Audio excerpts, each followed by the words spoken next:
Just like that, we are back. Happy Monday, everybody. Welcome back. Monday. So as a reminder, to get ready for next Monday, Alex is off next Monday. Correct? You're off next Monday, right? The 22nd? And then we have you back for the 29th, but then we have back-to-back days, the 6th and the 12th that you're off. So next Monday will be the introduction of our alternate pirate crew. So be sure to have an alternate character ready for next Monday's adventure. We'll kick off that group that will also take place in the campaign. Still pirate themed.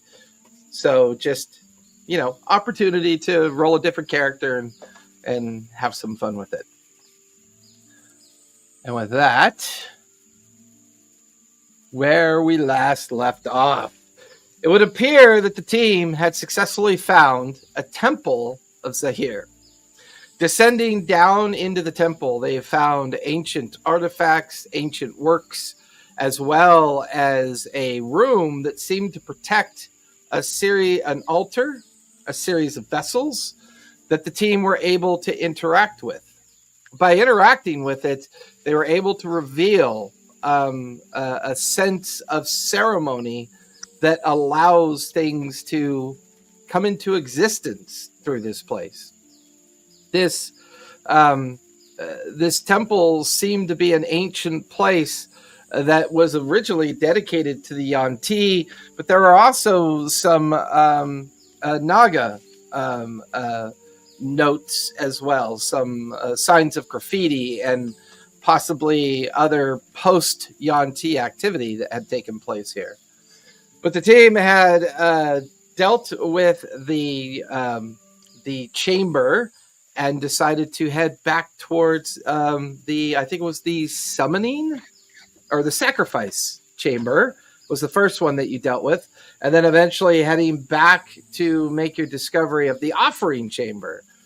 And it was here in the offering chamber that the team made a little baby blight that lived just long enough to try to open up a book that vaporized it as soon as it tried to open, or a box, as soon as it tried to open it, it was like vaporized. But it was Zephora who discovered through the writings and other interactions with the offering chamber that eventually would reveal a small vial of something called God's blood, which eventually allowed Zephora to commune with Zahir. Well, commune with something, whether it was Zahir or not, we're not entirely sure. But here they also discovered that the previous individuals that had adventured down here had inadvertently tried to explode a way out of the rubble pile to make their way out the backside of the tomb, and then releasing a creature into the jungle beyond the temple. The team then dug themselves out and journeyed back towards the surface, out of the temple, decided to track the snake for a little while, realizing that the trail was easy to follow. They then settled into a long rest in the encampment, preparing for the following morning to pursue the snake through Zephora's encouragement. It is nighttime. The camp has been set up. Anything anybody wants to do or work on before we take a long rest? Let's see. So we have this new feature in D&D Beyond where we have party inventory. Yes, we So do. I'm just gonna start putting all of my little mechanical things that like potions and shit in there that you guys can just take. I mean, I'll say what I'm making so that you know it's there, but like that way you guys can just pick it up when you need to. Speaking of which,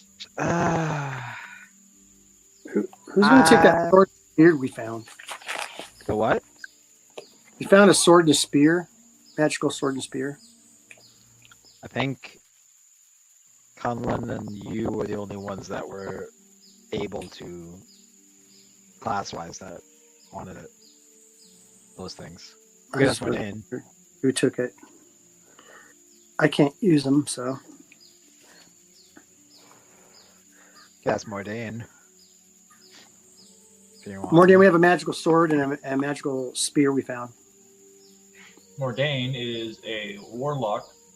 You can use weapons. Is Also, there we also got some money. I posted whatever it was each person. Yeah, I saw that. Thank you. I'll take this. Oh, wait. If nobody wants it, you can put it in the shared inventory, and then whenever someone wants to pick it up. All right, I do have detect magic and identify. I guess I want to ritual cast identify to see what magical component these things have. Did we already identify them or not? I don't think we identified him yet. He just did a detect magic, and it came back as magic. Yes.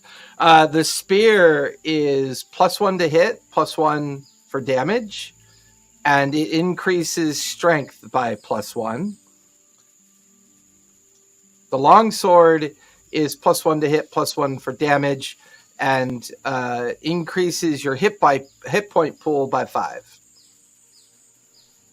I'll take the sword. Okay. All right.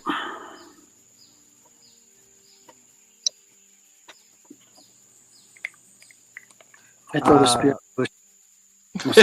Throw the spear out in the bush. That fucking thing around. Track it out there. Knowing that we're going up against the snake, I'm gonna start going and make a I get some plants so I can make some anti-venom or anti-poison. Ooh, give me a nature check as you go looking around the jungle area from where the camp is.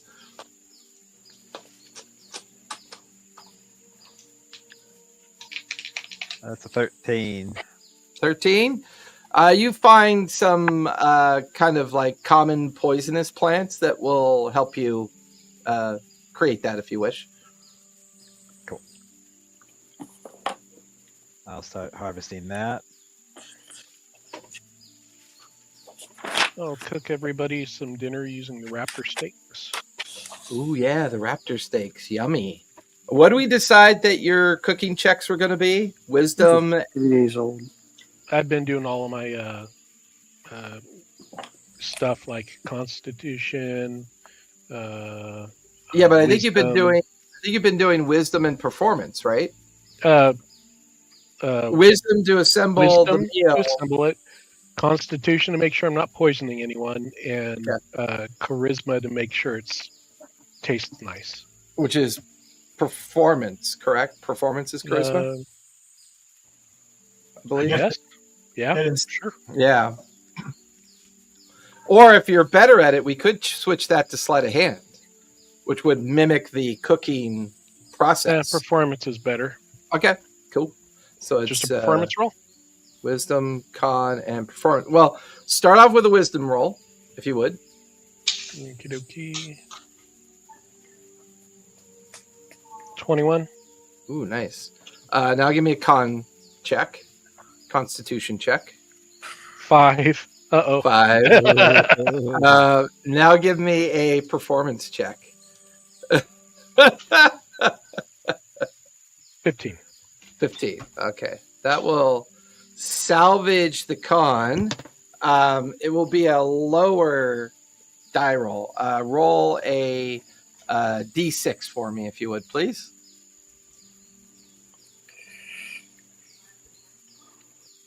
3. What's your con modifier? 3. You have a +3 on your con modifier? Nice. Anybody who partakes of the meal will have 6 temporary hit points until the next long rest. And dysentery. Almost. But he salvaged it with the performance roll. Taste of Hershey squirt. Oh, fucking lizard meat shit. I can't tell if that's troll shit or lizard excrement. What? Yeah, Kunlun picks up the meat with his hands out of the common bowl. Oh, no, he doesn't. Nice No, he doesn't. Bullshit. Everything. We don't notice it. Kunlun, pass me the spices. Oh, wait. This has got a very umami flavor. Can't quite place it. It's the troll shit. Well, it's even worse now because like it's all now dry. I know. Flaking and off when- of them and falling. And he kind of blends in with the jungle because when troll dung, dries, it dries like almost like he's been dipped in green chocolate. Stucco. Like it's just all it's like stucco now. It's got like a green hue to it. It does minimize the smell a bit, but once again, part of the evening is just the have to occasional- re-wet it. Kunlun is upset that the smell is minimized. Like, gotta protect ourselves. It just goes like splashes some water. Or... Oh, no, of course. Reactivate the Gotta stench. moisturize the dog. It's troll Adobe armor. Troll Adobe armor. Missed effect. I'm down. Maybe mix it with some straw to give it some strength. What are we doing? Creating Dry a it. temporary house? No, it's armor. Troll shit armor. I forgot what I'm is not it? going to do very well in the ocean. Extra 1 or 2 AC or something. Yeah, adds +1 to your armor class. Nice. And perception checks on our enemies are at disadvantage. At disadvantage, correct. So what are we And doing? I We're go. going through the what do you call it? Through the jungle now. Yeah, you're currently camped about a mile away from the ruin as you guys kind of started the journey to track the snake. And then as soon as it became dark, you decided to make camp, take a long rest, and then continue pursuing the snake in the morning. Kunlun like camps a little bit in the trees so he can like observe better and like hear sounds of the night better, but also to make sure like his smell doesn't penetrate everything. Yeah, the question was, did you choose that or did we choose that for you?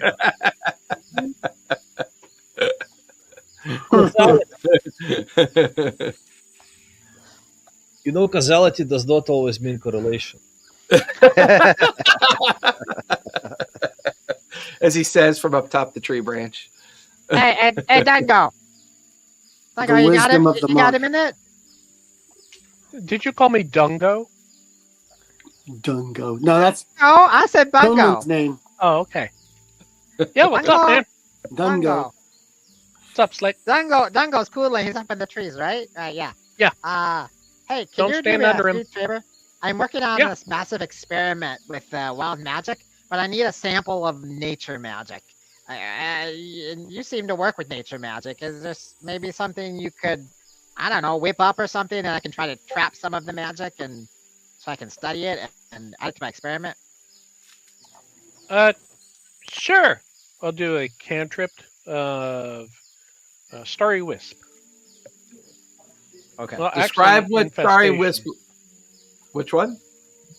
Infestation. Oh, you're going to do infestation. Describe what that would look Yeah. like to Bungo. Chabungo? Well, yeah, so like he- as you cantrip cast it, what would it look like? So he kind of centers and grounds himself and pulls up on nature, and then gestures at some bushes, and a bunch of bugs start flying out and flying and attacking a tree stump. It's like it's just in this little wobbly, because he's not in his armor anymore. Sleek has turned back into Sleek. So he's just waddling around, running after these fireflies. Come here! And then he just, screw it! He takes out this little like hose No, connected to his put the back. put the jar on the ground. Put a jar on the ground. A jar on the ground? Oh, Yeah, I got a jar. put a jar on I the got a jar ground, here. They all fly right over to Kunlun and land on him. and I'll make them attack the jar. Ooh. They kind of like swarm over it, and then they kind of swarm into the jar. Quickly put a lid on it. Oh, that's perfect. Perfect. Thank you.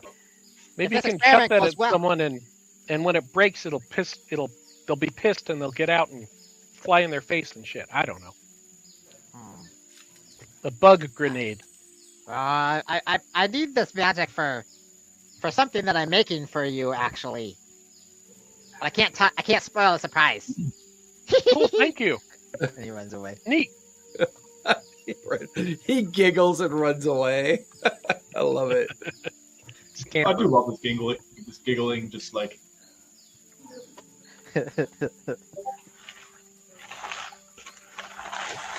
Dude, it's so freaking hot here today.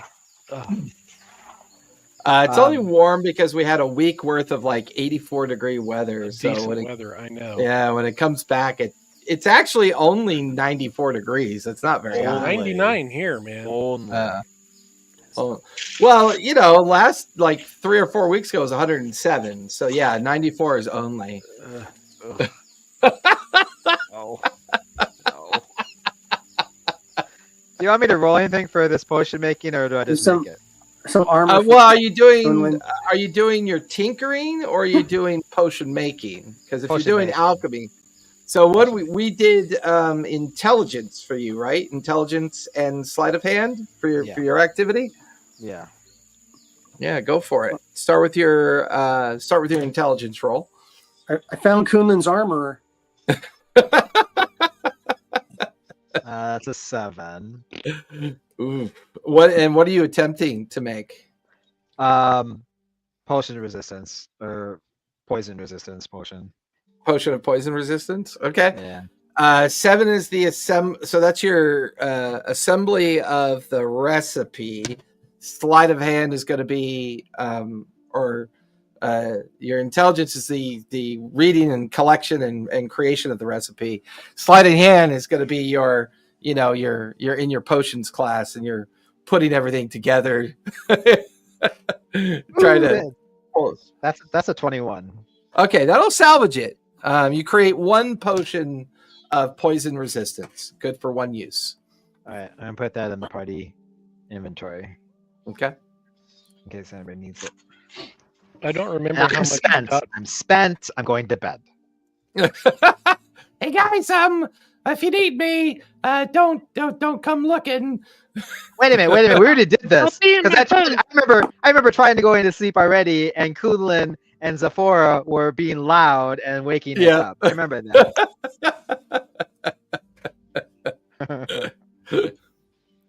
I don't remember how much loot I got off of the bodies and stuff in the sunken treasure, so I just threw 100 gold into the party inventory. That works. Nice. Oh, I did too. We all found +5 plate armor. I just made it up. So I subtracted it from my inventory. Thank you very much. Thank you very much. Dick. I didn't ask you what that sword was, so it's a Vorpal sword. Just so it's a Vorpal plus it's 9. a Vorpal sword that makes me into Spider-Man. In Warhammer 40K up gear.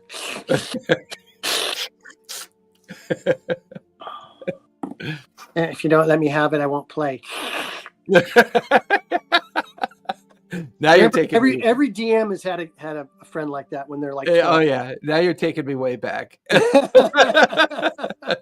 And you're like, all right, Ronnie, I'll let you have your fucking mail. The sword breaks the first time you use it, though. Yeah. No, I'm telling my mom. You can't. This is devil worship. Oh yeah. Does anybody else want to work on anything before the long rest? Kunlun looking for some mushrooms on the tree.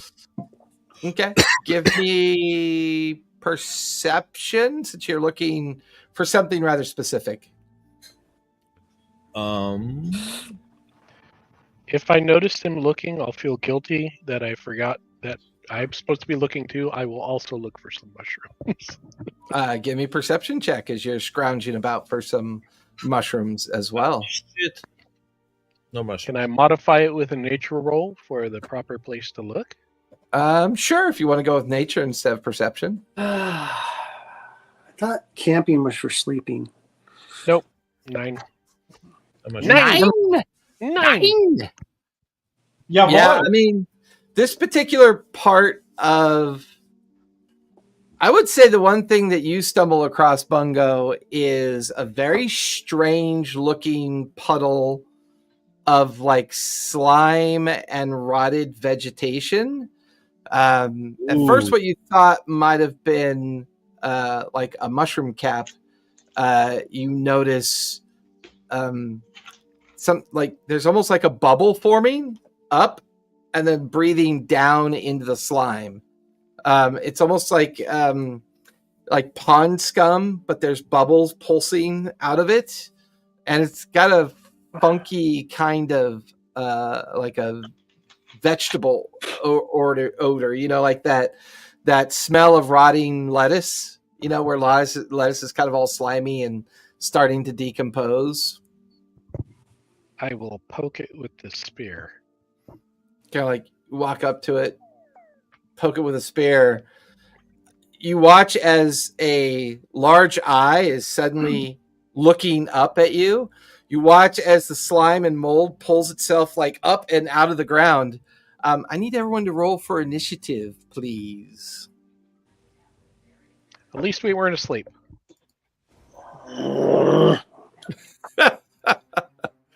If you want to take a short rest, if you want to calculate a short rest, you can do that if you want. Yeah, I think I would like to do that. No. Wait.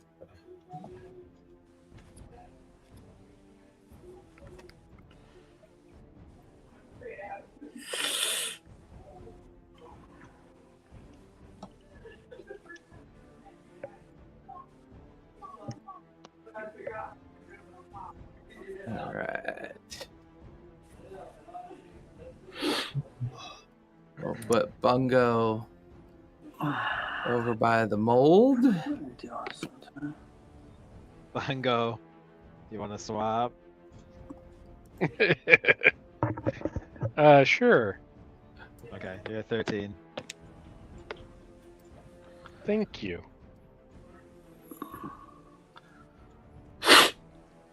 Oh, wait a minute. Yeah, do you want a 2? Well, no, I think I get. Do I get advantage? No.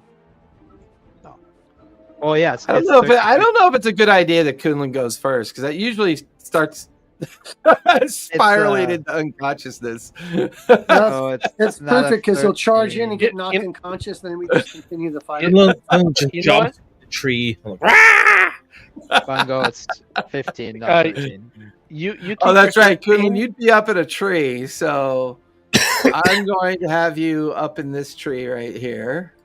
Keep your 13 because I poked it, so I probably wasn't expecting it. So me being flat-footed is fine.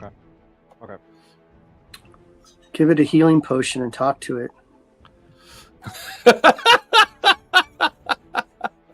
Fucking Zephora. We've got one left. Are All you right, gonna have- Kunlun, you have are to up take the with when we need it? the slimes on deck.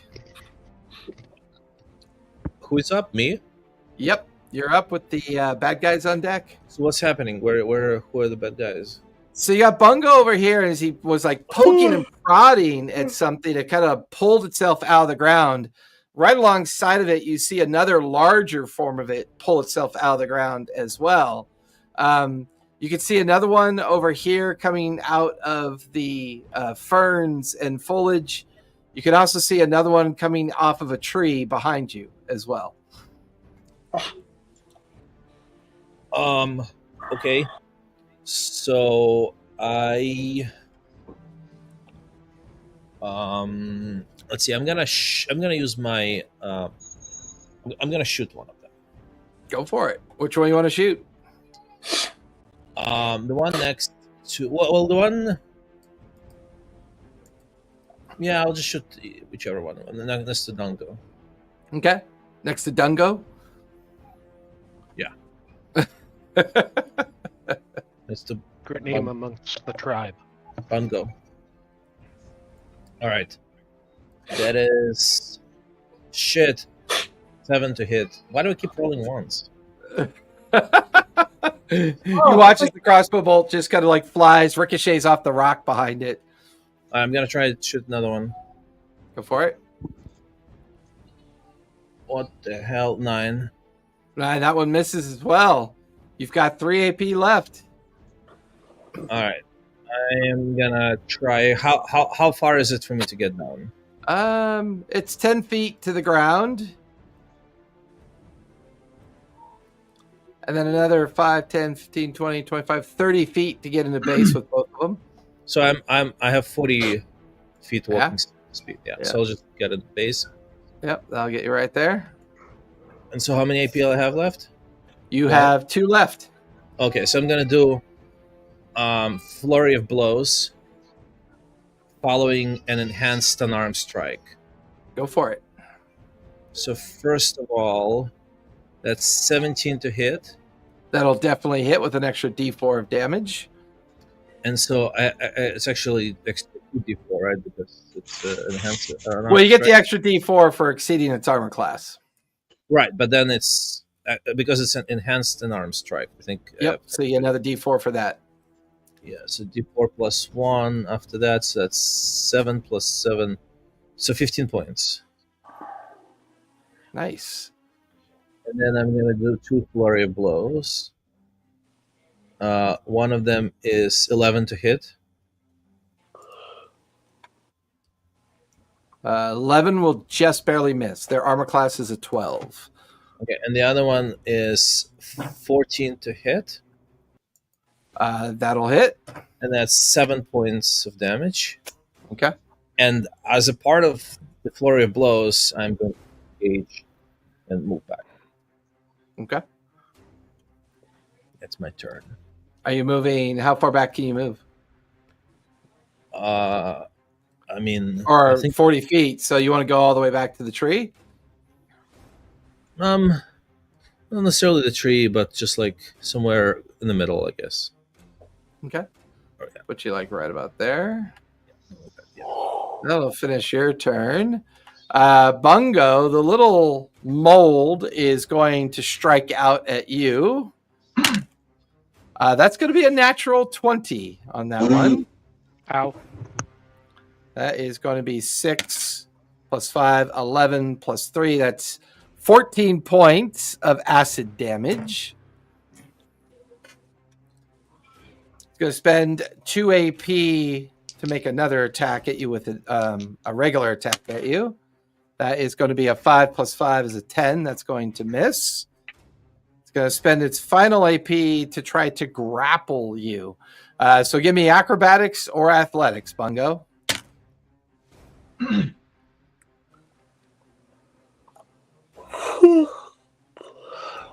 That should be a 9. I rolled athletics and I was going for acrobatics. You can re-roll if you want. Just click on acrobatics instead. That's better. Thank you. 17. 17.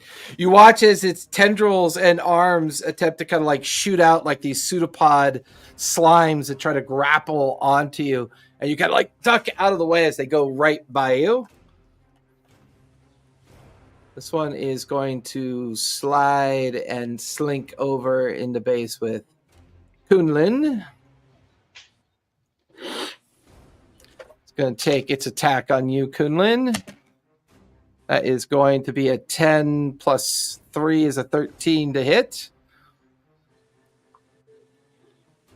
Kunlin not there. You're on mute if you're talking, Kunlin. Sorry. No, 13 misses. Okay. At the moment, I have 19 DC. Second attack is another natural 20 to hit.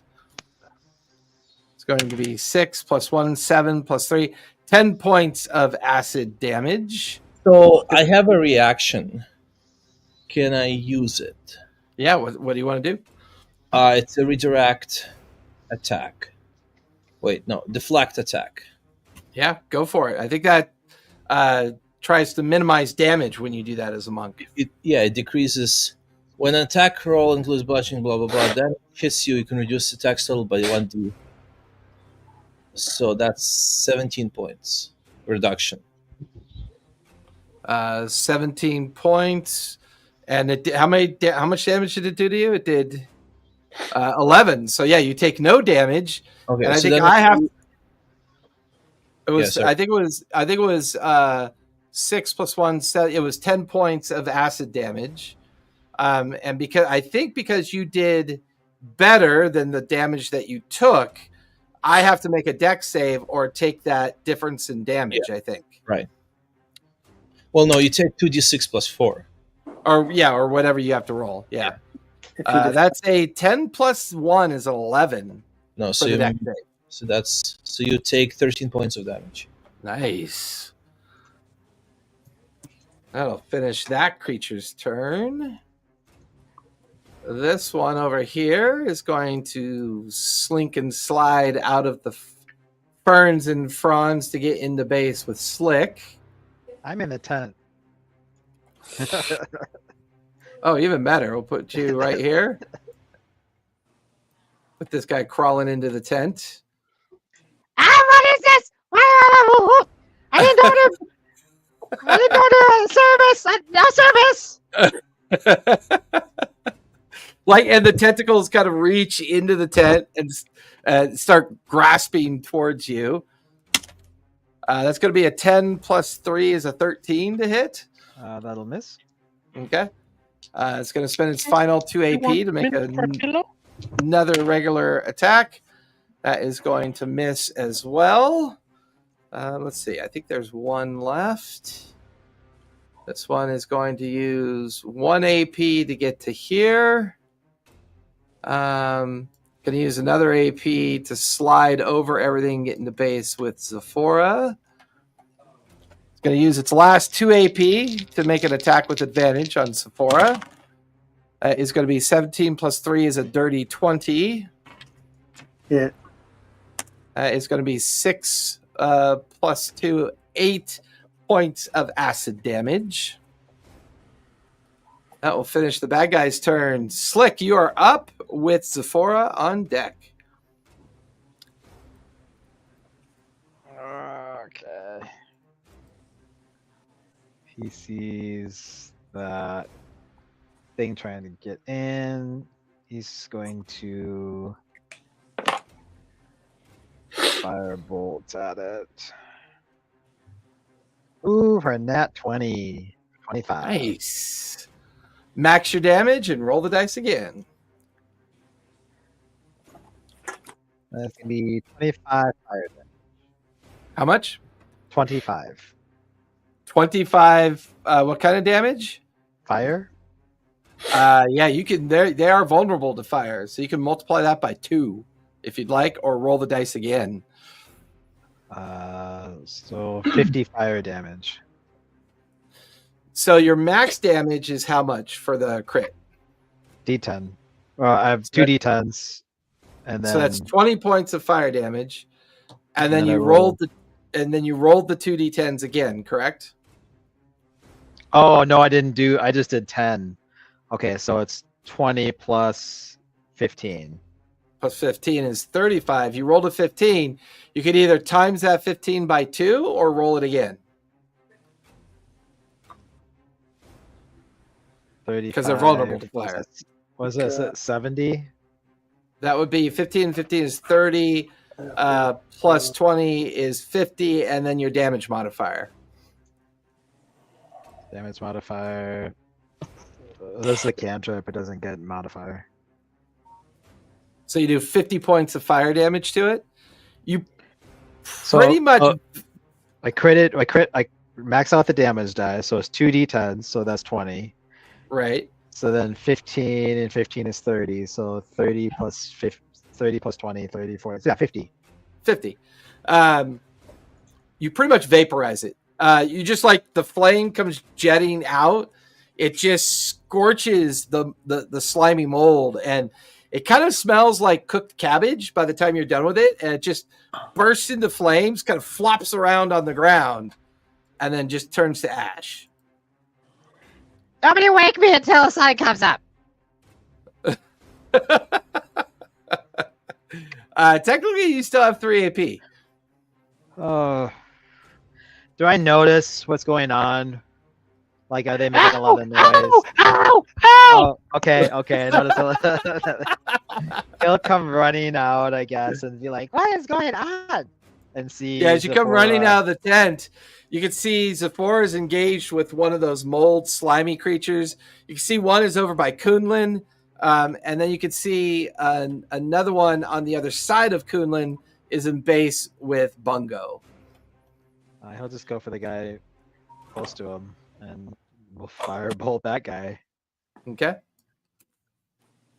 Ah, it was almost a nat 20. That's a 13 to hit. 13 will still hit. It is vulnerable, so you can either roll the dice once, times it by 2, or roll the dice twice. I'm gonna roll the dice twice because that was a 1. Okay. Oh my god, that was another 1. So 2 points of damage. Something special? Is it Two buns? 2d10 damage or 1d10 damage? Well, I critted, so that's why it was 2d10. Oh, gotcha. So yeah, that's going to be 2 points of fire damage. Seems to bother it a little bit. You got 1 AP left. And you have what's your normal movement? 25 feet or 30 feet? 30. I'd say you also have 20 feet of movement left as well.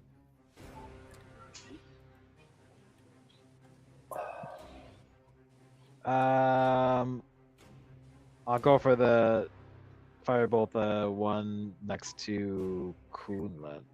That Okay. guy, yeah. Go for it. That's a 16.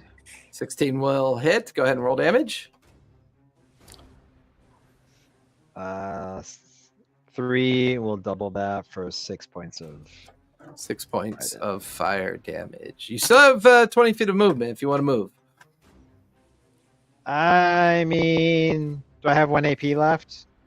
No, that was your AP on your final Okay. shot. You just have 20 feet of movement from moving. You spent 1 AP to move out of the tent.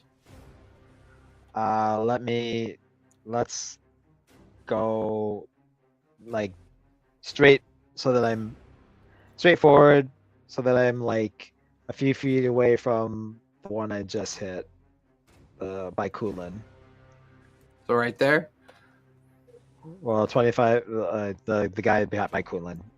I don't want to be like in base with anybody. I just want to be like, but I want to see what Closer. everything's going. Yeah. Gotcha. All right. That'll finish your turn. Zephora, you are up with Mordain on deck. All right. Let's see. I already used all my monk stuff. So down to 12 hit points because I already had been damaged from the fight before this. Should have taken a short rest. You'd have gotten your monk stuff back. Let's see. 2, that's going to miss. I'll use another 2 to make a normal attack. 13 plus. 15 will hit. All right. Why do you keep knocking me off to the... Okay. So it's going to be... Getting angry with D&D Beyond. Jesus Christ. Ivor, are you okay? Do we need to take a second for therapy? Are you fine? Sounds like somebody pissed off the dice gods. 7 points of damage.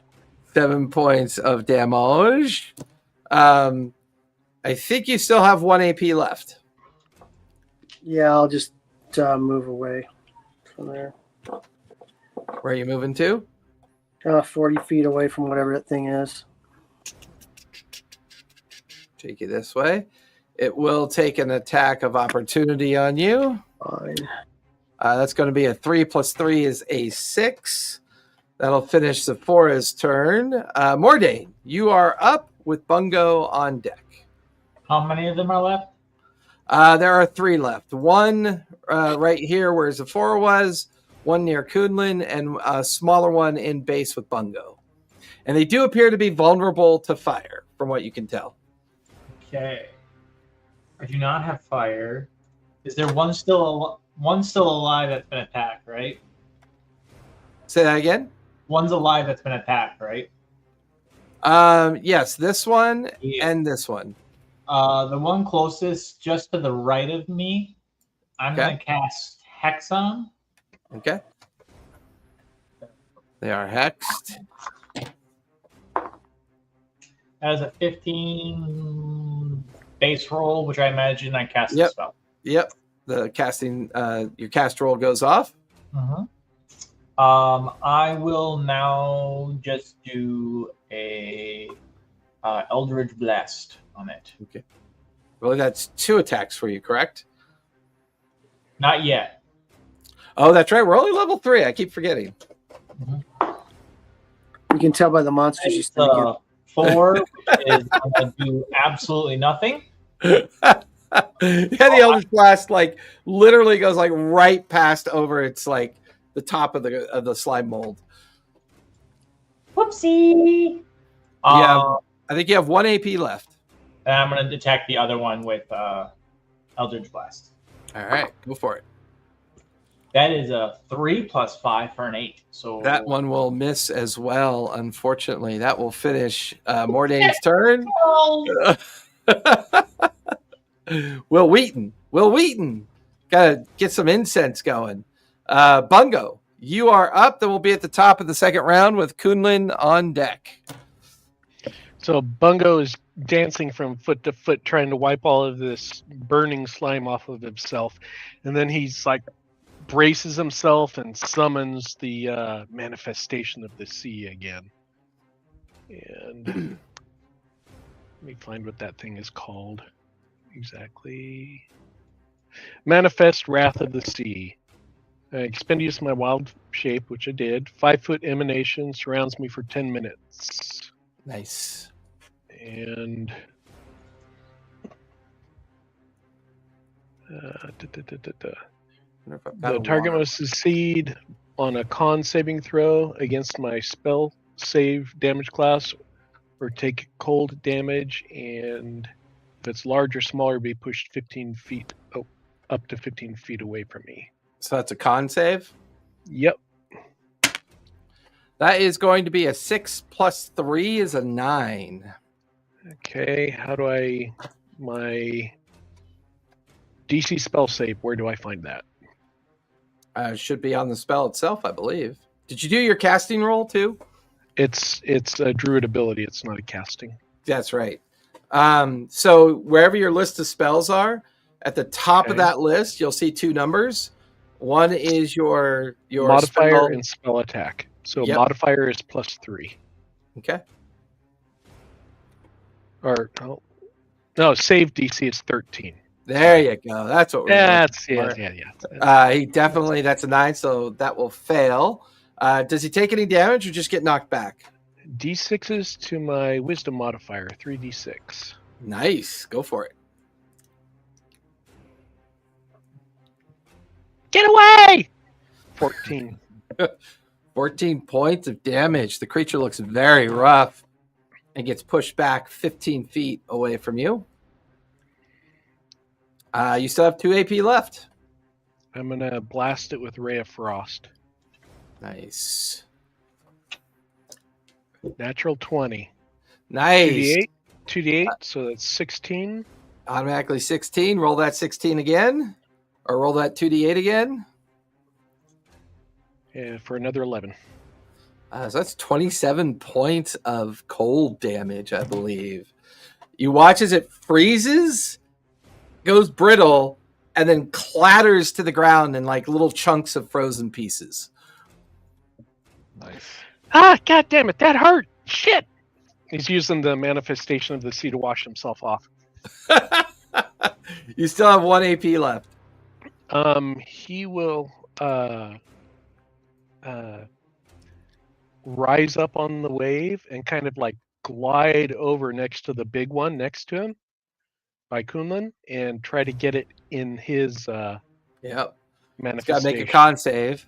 Please be careful not to get any of that water on me. Let me see if I can do damage twice. I don't know if that's allowed. Yeah, it'll say in the description if you enter into someone's space or they enter into your space will usually be the indicator. When I manifest it and as a bonus action on my subsequent turns. So no. So I take that back. Well, read the effect to me because that doesn't As make a bonus sense. action, you can expend the use of your wild shape, blah, blah, blah. When Yeah. you manifest in emanation, And as a bonus action on your subsequent turns, you can choose another creature you can see in the emanation. The target must Gotcha. succeed. So, You can still move as part of your AP, your final AP. It won't be affected till the next turn. I choose not to and shoot him with a Ray of Frost. All right, go for it.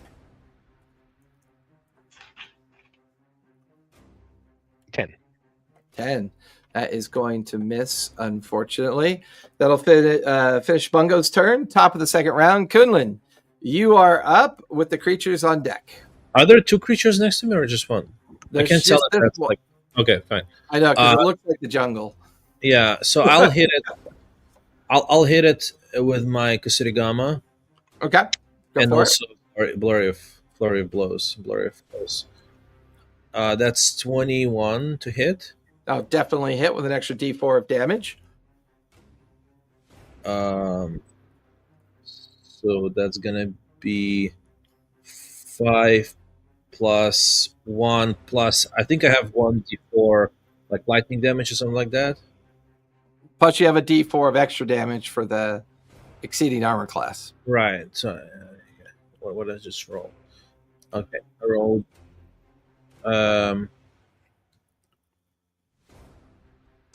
Wait, what? Oh yeah, I rolled. I think I rolled 7.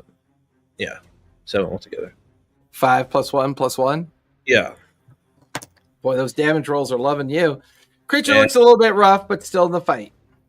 But it also needs to make a DC 13 dex save. That is going to be a natural 17. Okay. So I'm going to hit it with a flurry of blows. Go for it. 10 to hit. 10 will just miss, or will miss. Its armor class is a 12. That's 17 to hit. 17 will hit with an extra D4 of damage. That's 9 points plus 3, 12 points of damage. Nice. It's looking rough. I will use the flurry of blows to disengage and move towards the other guy. Okay. Hit him with the same attack. So first, that's 14 to hit with Kusarigama. That'll hit. Roll for damage. 9 points. Okay. Then one more set of flurry of blows. That's 15 to hit. That'll hit. 10 points of damage. Nice. And 15. Are you hitting with your comma thing? No. I mean, I think flurry of blows is with just hands, right? Correct. Yeah. And sorry, that was 15 to hit. Yep, that'll hit. 6 points, right? 6 points. And then he also needs to make another DC. That is a natural 14 on the roll. That hits. So how many points? How many? I think I did attack, flurry of blows, right? So that's 4 points, right? So you initially did your, I think for monks, flurry of blows you get as part of your attack, correct? No, you said it was because it It's takes a away bonus action. bonus action. It Well, takes no, I away- think in the 2024, I think in the 2024 monk rules that whenever a monk does flurry of blows, they spend a focus point to initiate do an extra flurry flurry of blows. Yeah, To do that's what as part of the attack action. I think the old monk rules used to have it as a bonus action. I know, but you had already ruled that you can make an unarmed strike as a bonus action.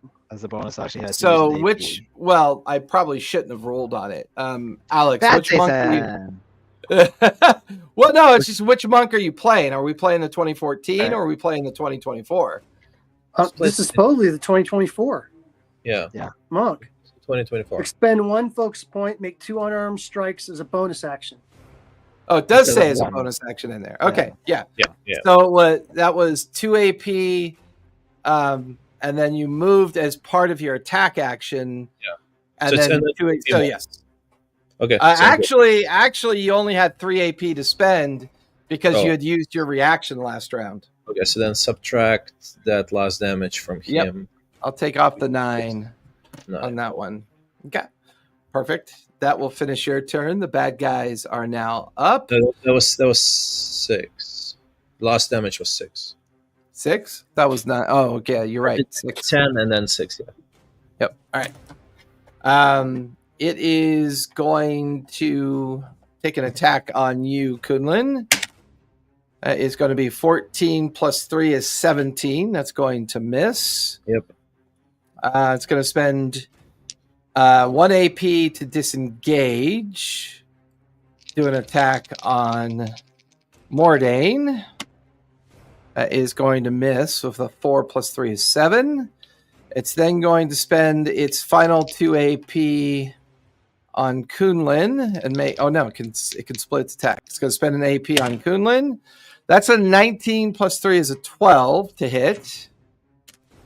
That is going to be 7 points of acid damage. It's going to spend its final AP to attack Mordain. That's going to miss. This one is not in base with anyone, so it's going to move into base with Bungo. Spend an AP to attack. 11 plus 3 is 14, Bungo. That is going to be 5 points of acid damage. Damn it! Ow! And then it's going to spend 2 AP to make an irregular attack. That's going to be 17 plus 3 is a dirty 20. Yes. I think I get an extra D4 damage on that one, right? I'm at 11. Yeah. That is going to be 6 plus 2, 8 points of acid damage. Ah! Whoa, oh shit! Wait a minute. I didn't know I was supposed to enjoy that as much as I did. No, I pressed heal instead of damage. Oh, that's funny. All right, I'll finish the bad guy's turn. Sleek, you are up with Sephora on deck. Okay. Sanctuary.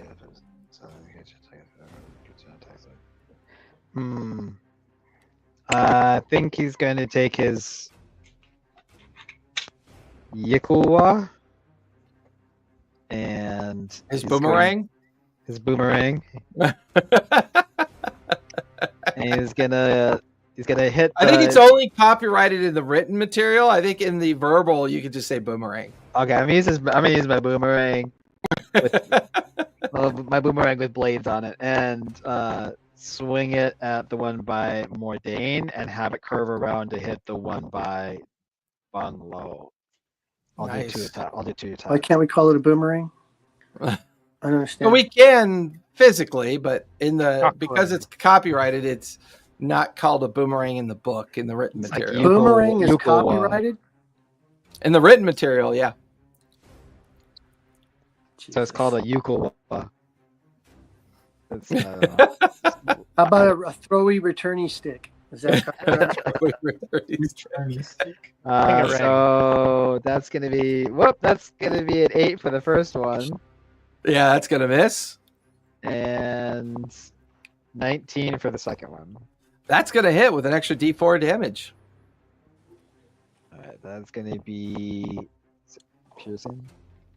4 points of piercing plus max damage. 4 points of piercing, so 8 points of piercing. Nice. And You- since I you have have my, it returns back to me because I have my infusion returning weapon, so it returns back to me. Yep. You have to add exploding bits on it, and it can be a bangarang. Bangarang!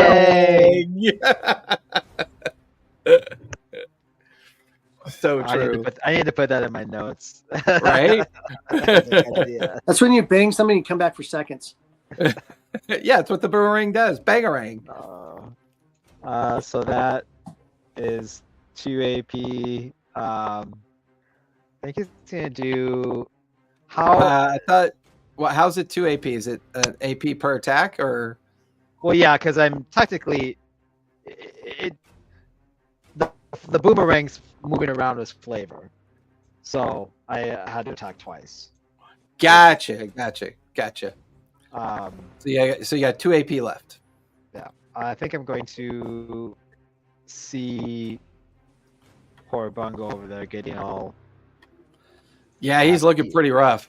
acidy up, and I'm gonna throw that little gyro, pull the little gyro, wind it up, and then it's a pyramid, and then I'm gonna throw the pyramid at him, and the sides or the points of the pyramids are gonna detach and wrap around and like make a bubble, a force bubble, and cast Sanctuary. Nice. I need to roll.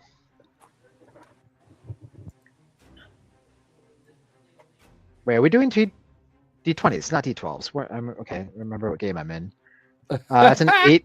That's an 18 for the cast. So you're good on the cast? So good on the cast. And cast Sanctuary. Yeah, so now he has this protective bubble over him. And he's warded. Yep. Anyone attacking him has to make a wisdom save or be forced to attack a different target. And that'll end my turn. All right. That'll end Slick's turn. Zephora, you are up with Mordain on deck. Okay. You're currently cowering over here by the ferns. Yeah. Yeah. Let's see. All right. I'll move to base with it. 1 AP to get back in the base with it. And I'll roll to hit. You have advantage. It is flanked. Okay. Let's see. I got a 13 to hit. 13 will hit. Roll for damage. Okay. Do they take poison damage? It deals acid damage, so it could take poison damage.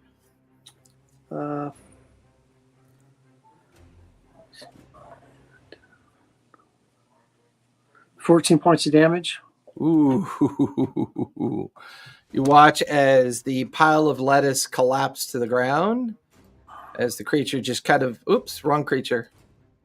I killed Zephora by mistake. Whoops. Make me alive again. Whoopsie boopsie. I used my pointy stabby thing. I don't want to call it a copyrighted name. So. Oh, shut up. Hey, I was calling it by its real name. We just wanted to call it by Boomerang because it was easier to say. It was easier to say. But don't ever do it again. Get it. C in the order. I think you still have 2 AP left. To the entity known as Slick.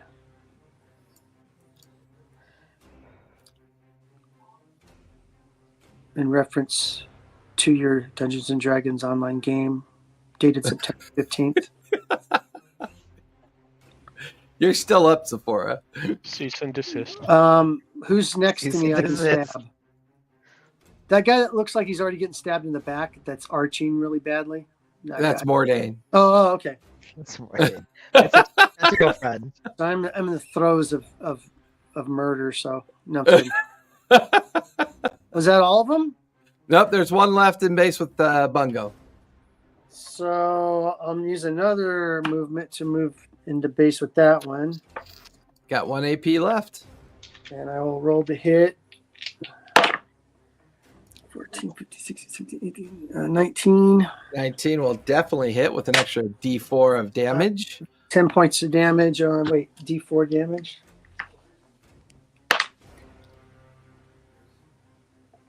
Uh, 14 points of damage total.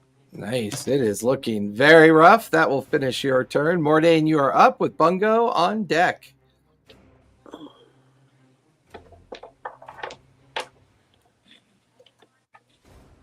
All right. I will. I cast Fireball. I mean, I am a warlock. I have one thing I like to do. You only one thing. Well, that's not true. You like the arms of Hadar. That's pretty cool. Right. Because that's like super spooky. I am going to. It's time. Feel it connecting with me. And I'm going to summon a tentacle to Nice. smack the creature. Carrie had that. Yeah, that's pretty cool. It's a 10-foot tentacle. Don't show her that. I was gonna say, you always gave her a small tentacle. You like that one, yeah. It is DC. So I summon. I can make a melee attack against. Now, is it a spell cast or an ability? Just summon. It's an ability. Okay, so you're good. So that's only 1 AP to summon it. You still have 3 AP left. Well, when I summon, I get to make a spell attack. Yep. It's pretty much like spiritual weapon. 8 + 5, 13 to hit. That'll hit. Roll for damage. That is a 1d8 cold damage. That is 6 cold damage. Wait, 6 plus 3, 11 cold damage. 6 + 3 is 11. No. I saw 2, 8, 9. Sorry, I know you're a numbers guy, and I just couldn't resist. It's been a day. I don't know what to tell you. Hey, any day you have to sit and listen to people think that they're teaching you, I totally get it. Trust me. Training days are Today the was worst 9 days. to 5:30 of like implementation meetings, so it's been. Ugh. Yeah, you just watch as it explodes into like a large pile of salad up into the air, and as it lands in tatters. And that will take us out of initiative. I just feel like Mordain literally was just like that face, like he just thinks that he tried Eldritch Blast and that shit didn't work. He tried using a tentacle and it exploded. He's like, wow.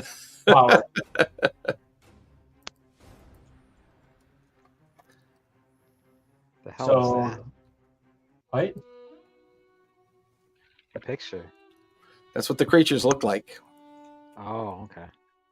It's like now they're kind of like in piles of either burnt or kind of like soggy remnants of what they were. You can still see their gelatinous eyes, like their single eye is kind of, the lid is closed, the eyeballs kind of like rolled up. They're definitely almost like a hybrid of creature and plant. But there's 4 of them. 2 are small, 2 are large. And they're currently dead, lying around the encampment.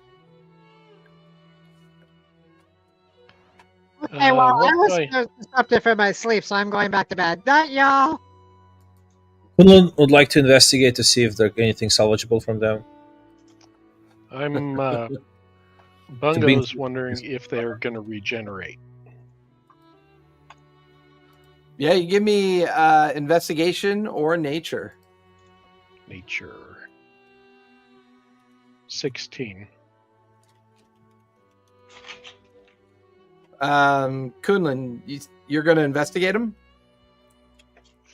Just see if there's anything that can be used in his potions or in his other botanical experience. Yeah, give me a nature check for that one. 3. I mean, this stuff feels pretty acidic and toxic. You don't get the feeling that it's really going to be helpful in anything, except because it's high, because it does acid damage when it touches people. Give me a sleight of hand, Kunlun. 16. 16. You collect a small sample of it. It might be good for acid resistance. It could be good for acid damage. It could be anything that you use it as part of any kind of purposes of potion or medicinal or alchemical. You get the feeling that it will impact anything acid based. So what is it called? You collect a sample of the slime. basically. It's a jungle slime, is what it is. Jungle slime sample, and sorry, could you repeat that again? Jungle slime sample, and it can be used as an acid. It can be used as an alchemical ingredient for acid. Okay, got it. I'm gonna tell. Do we not have any more? I guess I'll add it to party equipment. That's cool. Okay. We don't have any more whatever backpack or something. They used to be different. Well, you have both options. You could either share it with party inventory or your own. You still have them both. No, there was like equipment and the backpack. It used to be in D&D Beyond. Well, And yeah, now- if you equip your backpack in D&D Beyond, then it gives you a backpack I slot. But you have to make sure you equip it. see. Right. I have to buy a backpack first. Cool. Yeah, we did that at the very beginning. Okay. Yeah, I mean, you That's could great. assume that you bought a backpack or stole one off of. I would say you tea stole bags. one from that town that you guys raided and pillaged and looted. Yeah. All right. Anyway, yeah. So that's what. He does. Bungo, with that nature check, what are you trying to figure out? Regenerate. You do not get the feeling they regenerate. You do get the feeling they come from something. While the animus of a slime is pretty commonplace in certain environments, having a large center mass eyeball is not common whatsoever. You get the feeling that these things came from somewhere. Like they were sent, or like they grew off of something bigger. Feels like they were affected by something that maybe these typical slime molds were connected to, and they're a form of corruption. Something made them what they. I will look for a mycelial network. Off that same roll, you find some very small jungle mushrooms that you can tap into. Yep, and I will look to see if there's a specific direction heading in one. Are the spores heading in one direction or another, or are there any other pockets right around the campsite? There are hundreds of these things spread out around the current site that you're in, but they're very spaced out. They're widely spaced out. You get the feeling that they're triggered through physical interaction, almost like if someone were to step on them or prod or poke them, that's what kind of causes them to be active. They're almost like Defensive mechanism. No, they're kind of like creatures that just hide and only attempt to attack once they know the prey is an option.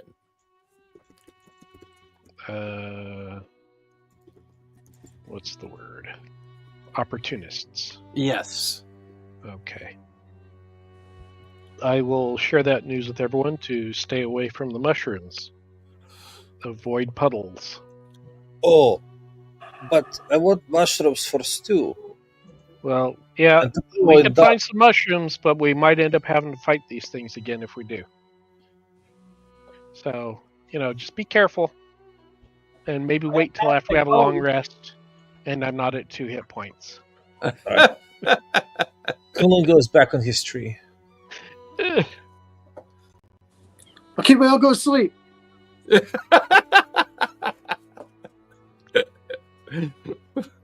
Fucking Zephora. Who's taking first, second, and third watch? I look for stuff to poke You want to poke stuff? with a spear, just to check it out. All right. Actually, I'm going to go to sleep so we can, get better. Guys, I'm hurt really bad. I think I'm going to skip watch tonight, if you don't mind. Gas. I think you've done enough this evening.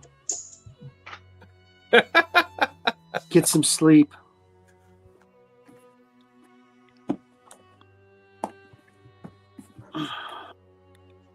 I'll take first watch. Okay. Who's taking second watch?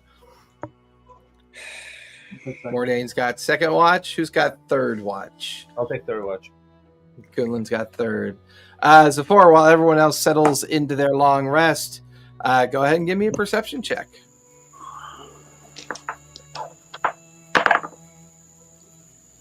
Perception. Get my damn perception. Please, God, let me this be easy. All right.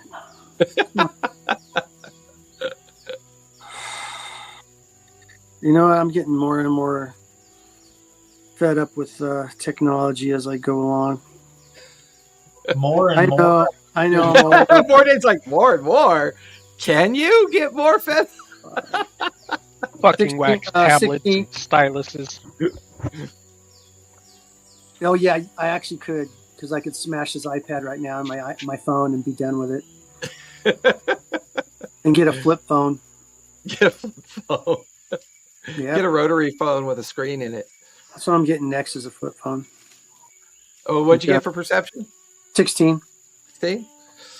Your watch goes by, pretty much nothing. Once again, before Kunlun settled into his rest, he dabbed some water, and the smell of the troll is kind of permeating from the tree, kind of keeping the ne'er-do-wells away. You go over and wake Mordane up and settle into your long rest. Mordane, you're on watch. Go ahead and give me a perception check. Perception check? Okay. Perception. We get a band and banners. Kunlun- we march through the camp. Paste some slime vegetation on the dung for added camouflage. 15. 15. Your watch goes by pretty unaffected as well. You eventually drift over to where Kunlun's up in the tree. You got to prod him with a stick to wake him up, and Kunlun is now on watch as you finish off your long rest. Kunlun, go ahead and give me a perception.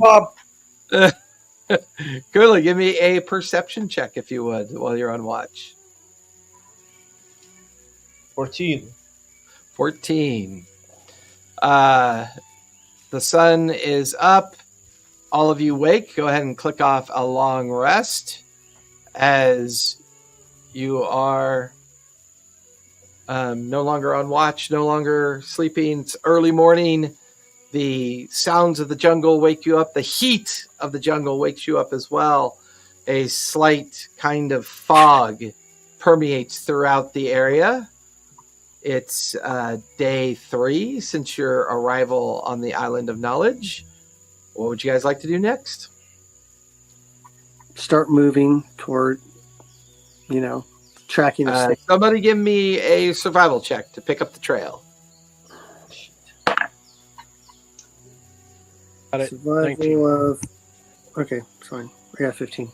Yeah, between the two of you, as the camp is being packed up, all the gear is being put away, Zafar and Bungo, you wander over to the last time you remember seeing the snake trail, and sure enough, there it is, just kind of pushing through the foliage, the flattened ferns and everything on the ground. It's 20-foot wide trail of a very large creature moving through the jungle.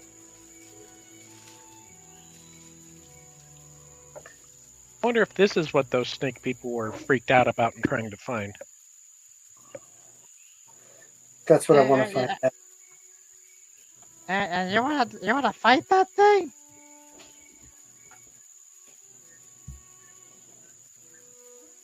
How about we hide and see what happens?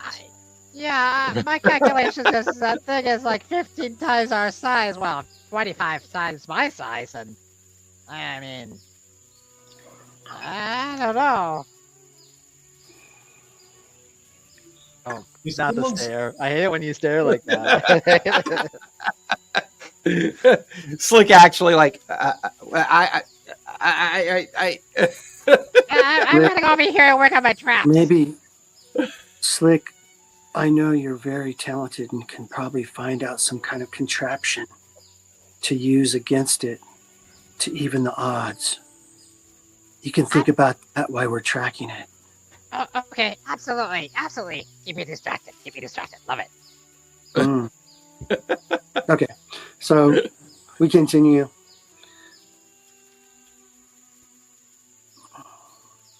As you guys begin to move down the trail, following the snake trail, it's not very hard to follow. The first 4 hours of the journey, it's this continuous walk. Every now and then, you stumble past the remains of something that it ate. A small jungle elephant lies on its side, its interior kind of hollowed out, its back broken, part of the front of it's missing through like a massive chunk of it's been taken off. There's this feeling that it's kind of eating as it's kind of like slowly making its way through this part of the jungle. At one point, you... Oh, go ahead. Guys, I don't think this snake is vegetarian. No, I don't think it is either. You're right. I think it's a monkitarian. Monkitarian, channeling your inner creed.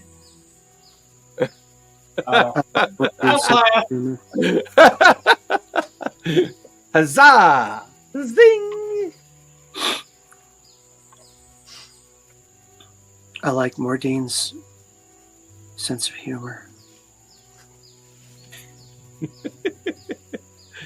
It makes me laugh.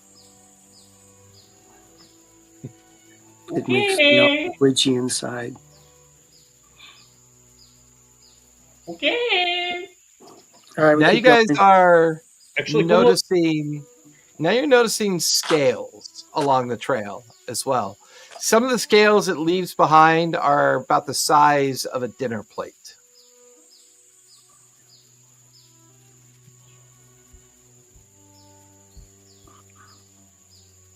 Can I ask, You what is the collect them. plan?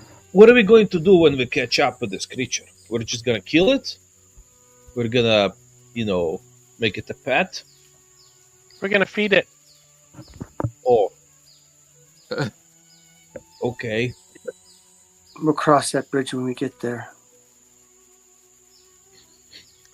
I hope there's trolls under it. Ha ha.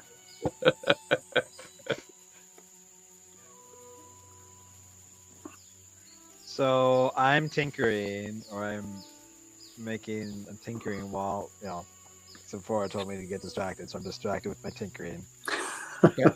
And which was a good plan, which is a good idea, which is a great idea. It keeps me out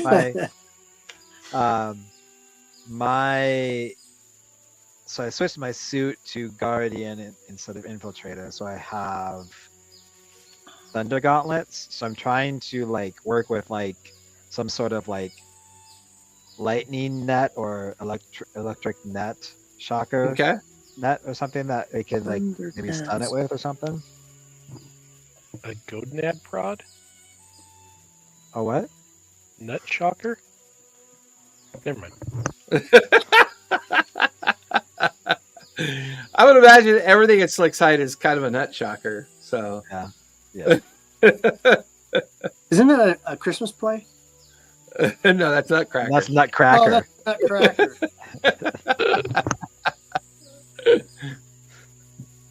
I think I was in that play when I was a kid, Nut Shocker. The Nut Shocker Christmas. It's something you pick up at one of those stores. It's Jesus. Nut Shocker 3000. Get it to the joke store? Yeah. Yeah. You're a joke store. Yeah. And you give your girlfriend the remote control so she could just text it. You really pissed me off. Wait for you in line at the bank. I'd like to make it to Pug.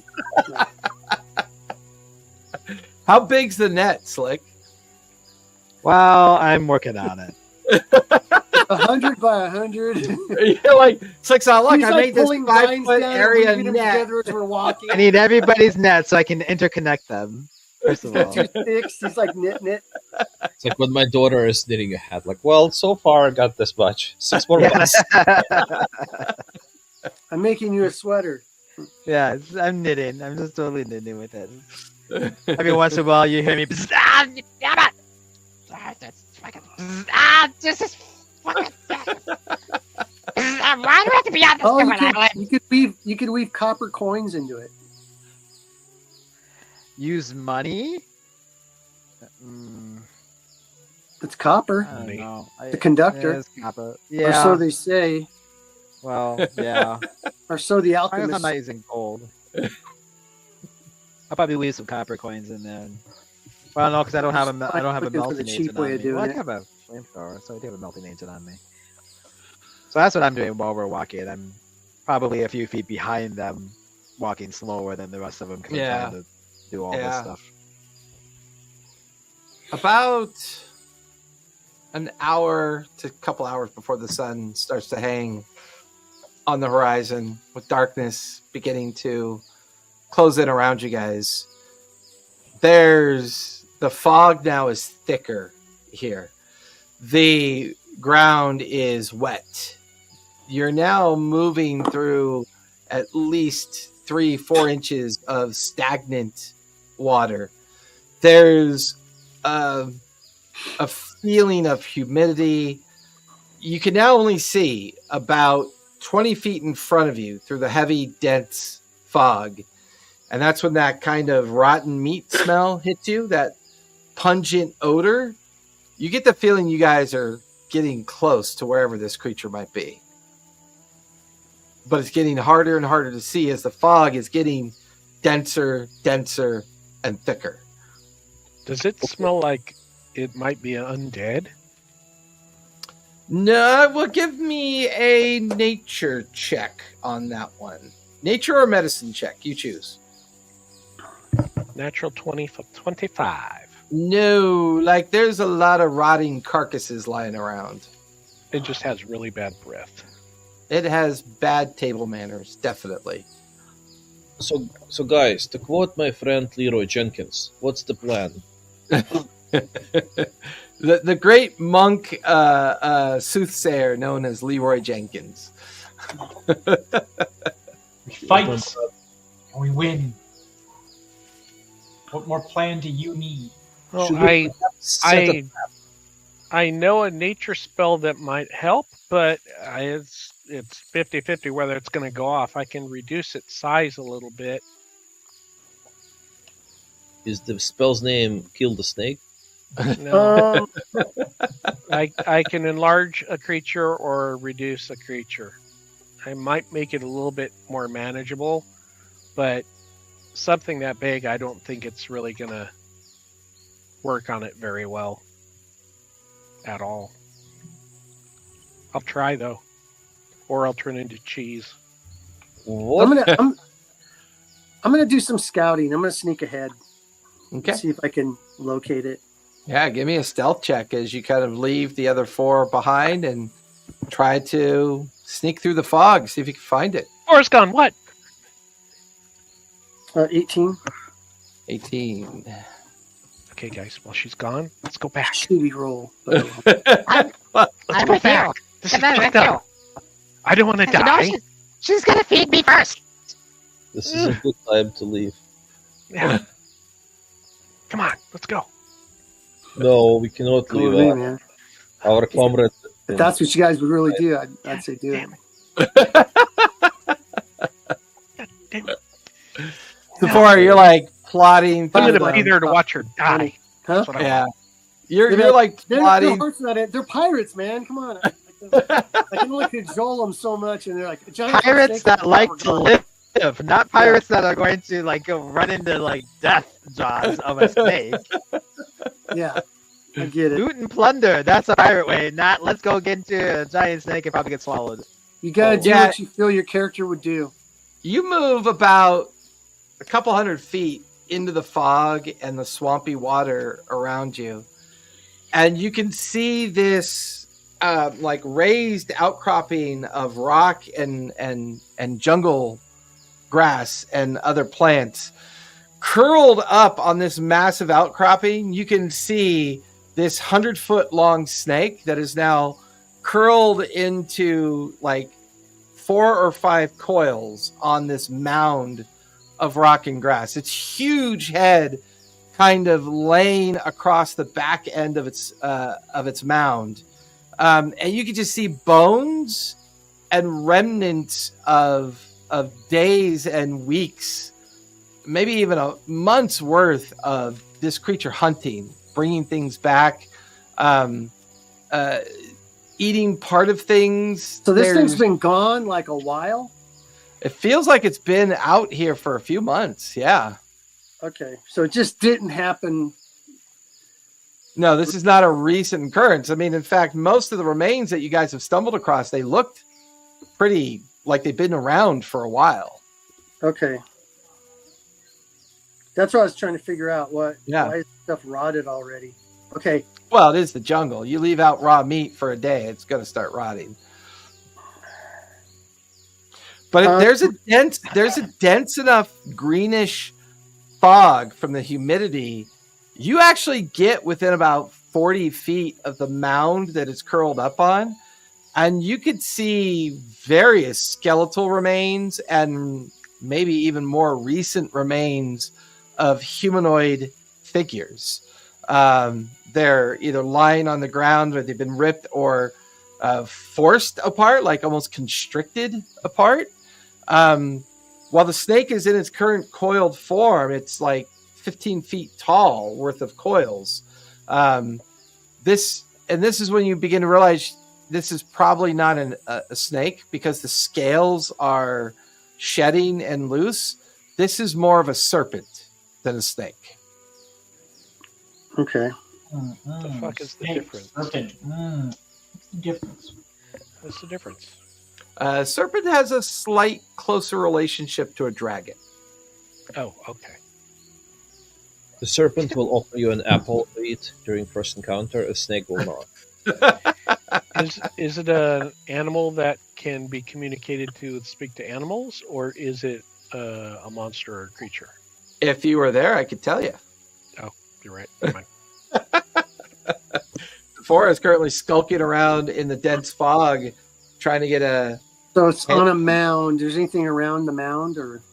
There's rocks and water and kind of dense kind of foliage, and but it's mostly clear space around it. You can tell that its movement, its constant coming and going because of its large size, is just kind of cleared a lot of the vegetation from here.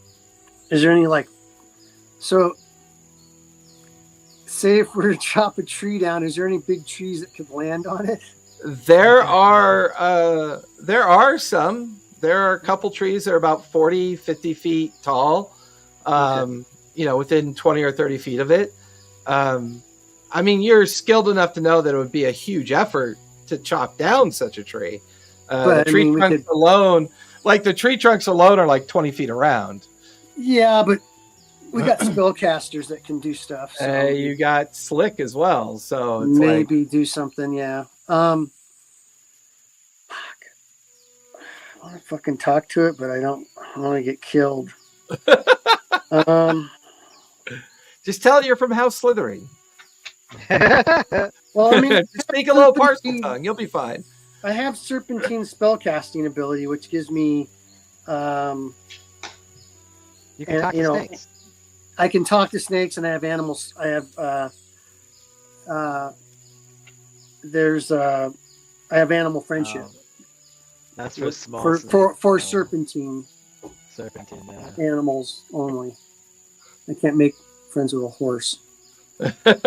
or a 100-foot long serpent. Does it look like there's any altars or anything around here? Did it come here for a reason, or just looks like he just set up shop? Like, I like this place, I'm gonna stay here. Give me investigation or perception as you begin to kind of look around the area to see if there's anything that connects this space. Well, I'll use perception because I got 15. 15. Nothing particularly special that you note. However, you can tell that it seems to come and go to the spot through a northern section of the jungle that the lair is located near. Mm-hmm. And above the level of fog, you can see some stone ruins. It almost looks like a statue or column. It'd be a 60-foot, maybe 100-foot north journey away from the lair to get to where you can see it.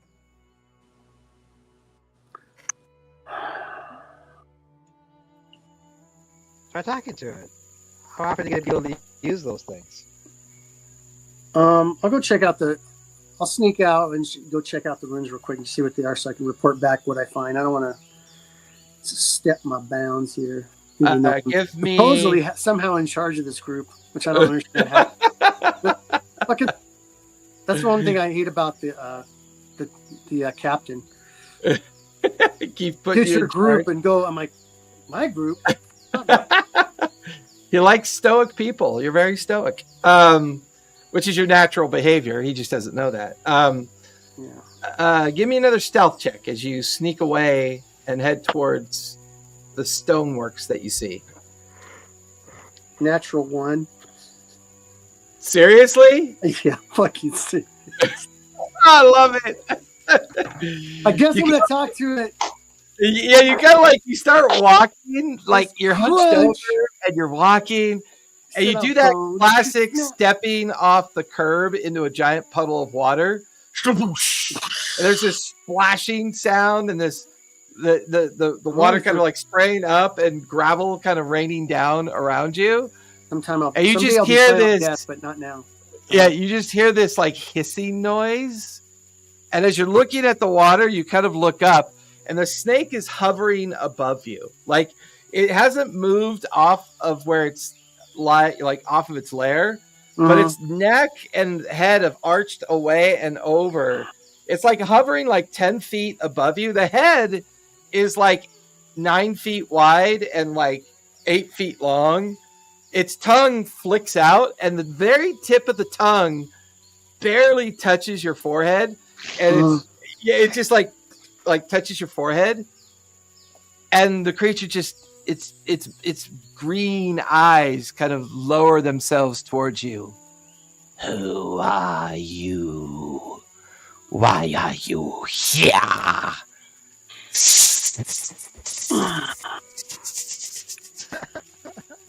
Greetings, great scaled one. I say in its tongue. Yeah. You speak very well. Perhaps I won't play with my food this time. I wouldn't be much of a treat. But my name is Zephora, and me and my crew went into, I guess, where they used to hold you. Saw the hole, and I thought I had to see you. From my old home. Had to see me? What fool follows such a creature? Do you seek death? Maybe. Its mouth begins to open. The huge fangs drop down. I am glad to accommodate you, if that's what you choose. I'm always around death, so you are very terrifying. But Zahir wanted me to find you. Zahir? What is this Zahir? Is this a word? My a snake name? God, my snake god. Gods. Who has time for such nonsense? I normally don't, but the opportunity presented itself. Its big head kind of lowers down on the ground, stares at you, its tongue flicking out. And every time the tongue flicks out, it's like a compression of air kind of like goes past you. Mm-hmm. What do you want to ask me? What do I have to do with this Zahir? Is it because of my prison where they kept me? Maybe. She wanted me to kill you. A trial. trial of courage, then. But You versus me. Who do you suppose would win? well, you of course. Then why believe the ramblings of a dream to convince you to go to your death? You see, gods are very much like that. You see, once upon a time... Never mind. What are you doing? Well, Is your life so broken that you find yourself in strange prisons, talking to invisible forces, and little mouse, you should not have left my house. Why are you here? Why are you really here, Zephora? well, to be real honest with you, I was going to see if you would either A, make a deal with me, because I need some of your venom. Not injected into me, but maybe, in a You vial. watch as you know how snakes, when they sense the air around them, their tongue comes way out and slowly retracts back in because it's like they're Yeah, it kind of goes tasting, tasting comes the back in. air. Right. Yeah.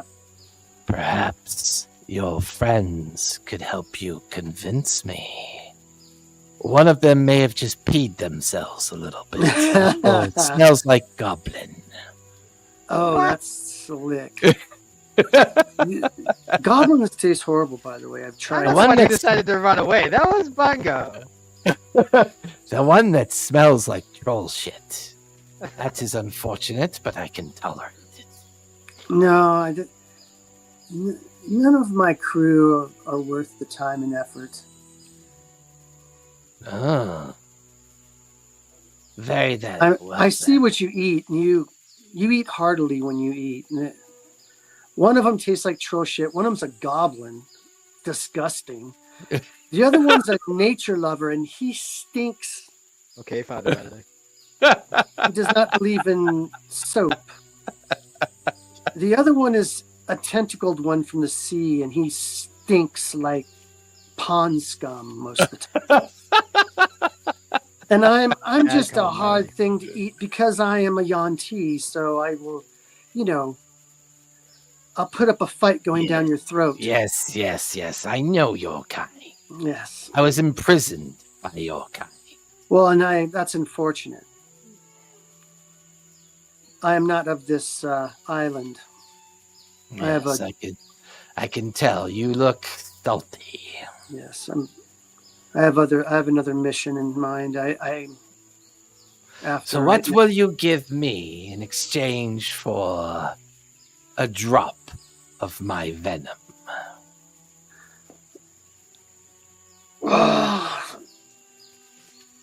What do you desire?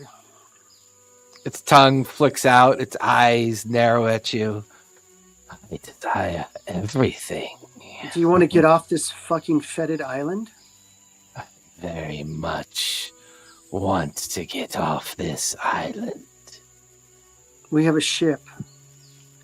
I just have the unfortunate problem of having a captain and some other crew that are loyal to him, which I hate every one of them, but I needed some of your poison so that I could make a concoction that would sway him to my wiles and allow me to control the ship through him. His head moves towards you, his eyes narrow. He turns his head sideways as he eyes you. Are you telling me that if this captain were to be dealt with, you would give me safe passage off this island? Yes, and he's a little bit. Is it east of here? Is where he's at? He would be west. Oh, he's west of here right now with his ass-licking crew that worship him like a god. Are they at the ruins, or are they at the temple near the coast? I think they're going to the temple near the coast, right? Yeah, illusions. Yes, the temple, the ruins of illusions. The ruins of illusion. I know the place. So once again, I ask if I deal with just the captain or the whole crew.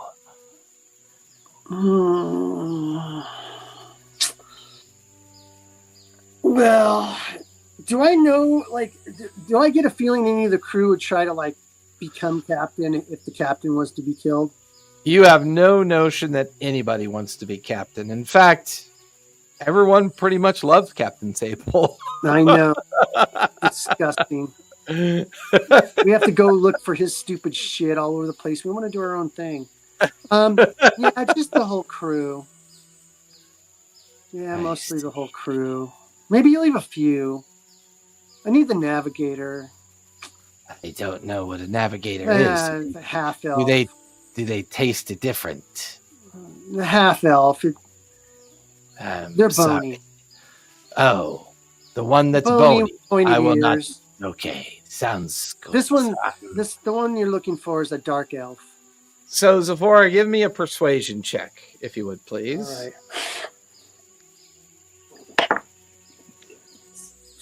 Okay, I don't know what my persuasion is, but I got a 17, but let me look. So I don't know what that is. Probably not very much. I probably got a 0 in persuasion, but I think your charisma is pretty low, isn't it? It's not that great because I'm fucking weird. Wait, I +1, so an 18. 8.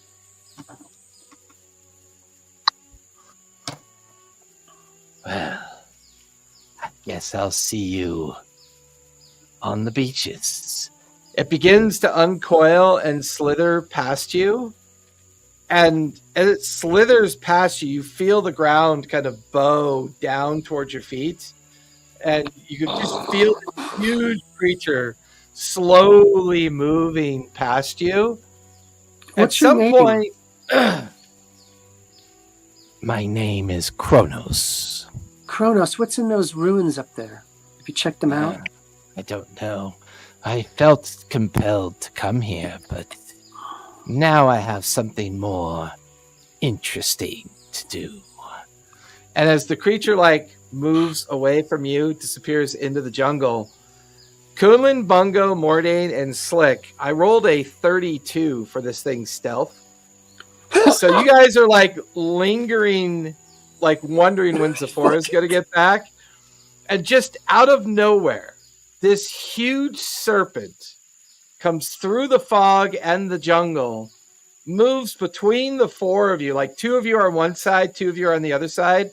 And it's kind of 100-foot long organic structure. Yeah, just moving past you. Watch as the massive head, it's flicking its tongue up in the air. It doesn't seem to care one bit about the 4 of you.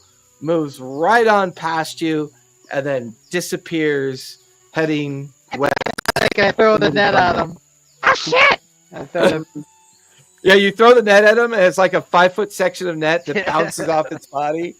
Gives a little shock, zzz, and then lands on the ground. Well, I'll do it all I could. Good luck, guys. Sleek, why didn't you capture it? We must understand it. Nobody said there was a plan. Cool, extra plan 3 times, and everybody just said, kill, trap, feed it. There was no plan. Why are you yelling at me? I'll head back to the camp. Bungo is frozen. Well, there is no camp. Yeah, Oh, I'll head back to where they're at. Sorry. Yeah, out of the fog, after the snake's been gone for a few minutes, out of the fog, you watch as Zephora returns to where you 4 were waiting. No. As soon as that snake goes past, I run in the opposite direction where it's coming from. I'm running in the opposite direction of running. My net didn't Zephora, work. there's a little halfling that runs right by you. Bungo. Oh. Bungo? Run for you! Save yourselves! I think Bungo had to go.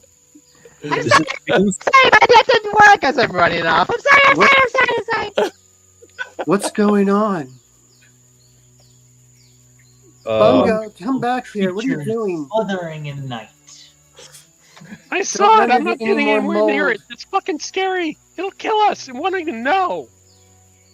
What snake? What are you talking about?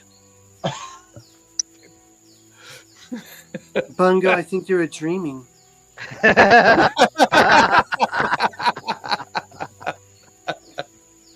Forget about the snake or whatever you think you saw. There's some ruins up here. We should go check them out. Will it fit inside? Because if it won't, I'm going in. What will fit in where?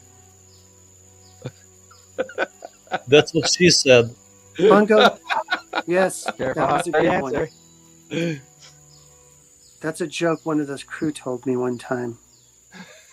I ate his liver with fafa beans and some Chianti. So Zipporah, what did you see? Did you see the snake? No, I didn't find the snake, but there's a ruin up there. I think we found the snake. Oh, where's it at? Not here anymore. Oh, well then, let's not worry about it. There's some ruins up here. Okay. How do you know about the ruins? I snuck over here and saw them. All right. Then I came back to tell you I found some ruins. What are we doing in the ruins? What are we doing here in general? There might be some treasure in the ruins. What did the Or captain send ruins. us for? Ruins, Hmm? yes. What did the captain send us here for? To investigate the island. We found stuff. We're collecting Okay. stuff to give back to him so that he can give us a cut of the stuff that we find. So is the snake now heading towards the captain? Who? Zipporah's just playing dumb. What snake are you talking about? I went out looking for the snake. I didn't see the snake. I found the ruins. Zipporah, give me a deception check if you would, please, because you're lying out your ass. I am lying out my ass. I'm doing a really fucking good job at it. Where's my deception? D. Only a +1. 17. 17. If anyone has a passive insight of 18 or higher, you'll notice Zipporah's lying. Otherwise, you'd have to make an insight check and have to beat that 17. All right. I'm thinking she's Insight check. insane at this point. Like she's had a. I don't care if she's lying. I just think she's insane. Yeah, no, we've been following a snake. She's like, "What snake? I don't know what snake. Are you talking You're about saying a you just snake?" saw a snake. Oh, I didn't no. see the snake. That's all I'm saying. Yeah, you're saying. I'm like, did she like eat some Okay. mushrooms? I have an idea. Bungo, your Yeah. your friend Cracker. Can Yeah. you send the Cracker towards the captain to warn the captain about the snake? Hey, Wait. crackers, crackers. You saw that big ass snake that would follow that Wait a minute. Calm the fuck out. follow that fucking snake and go warn the captain if it's heading towards the captain. I love it. Where'd Cool. this come D6 from? inspiration. That was epic. All right. You guys watch as Crackers starts flying away towards the beach. What's Cracker's armor class?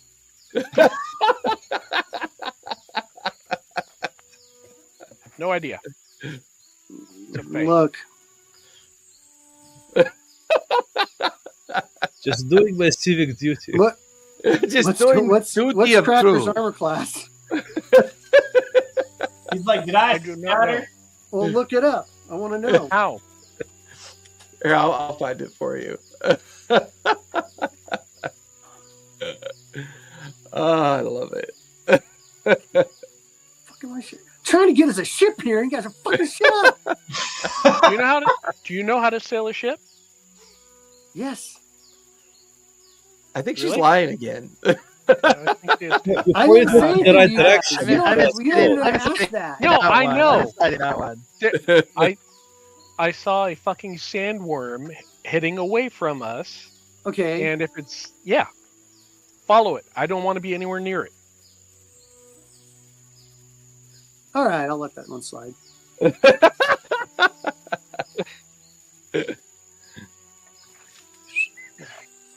Keep an eye on that fucking snake and warn anybody before it comes near them. I messaged the snake. Kronos, there's a familiar after you. Make sure you kill it.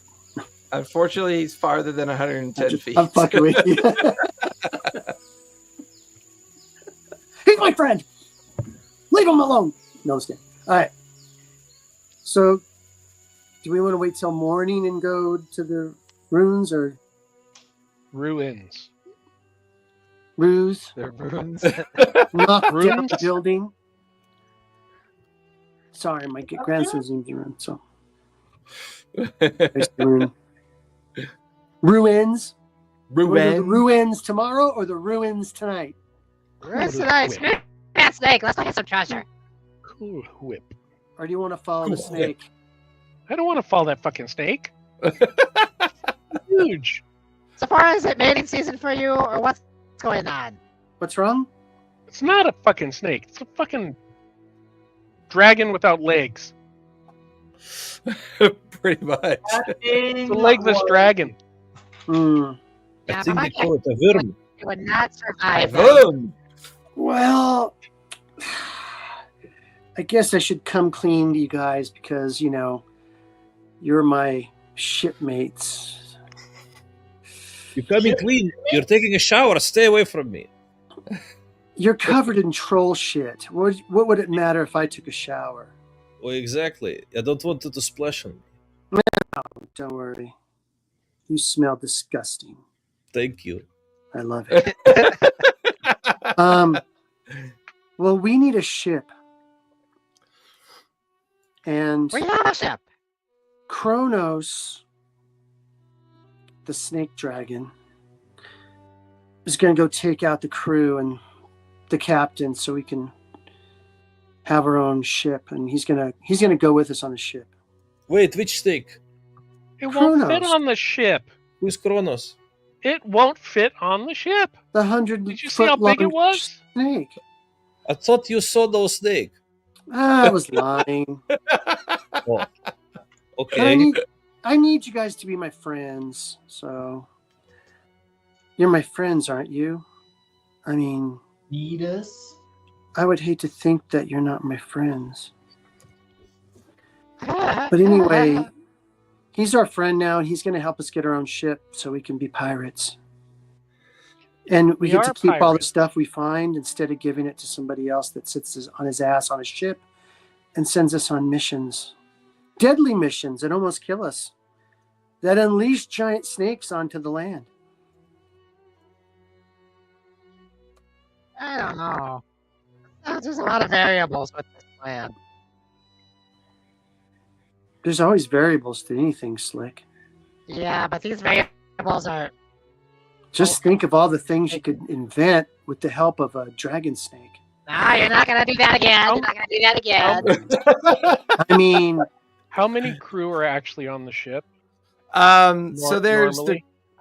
so in your notes it should tell you the core crew, What? right? yeah, So- I've got that. I've been checking So, them off. but there's an additional 7 crew that are just identified as sailors.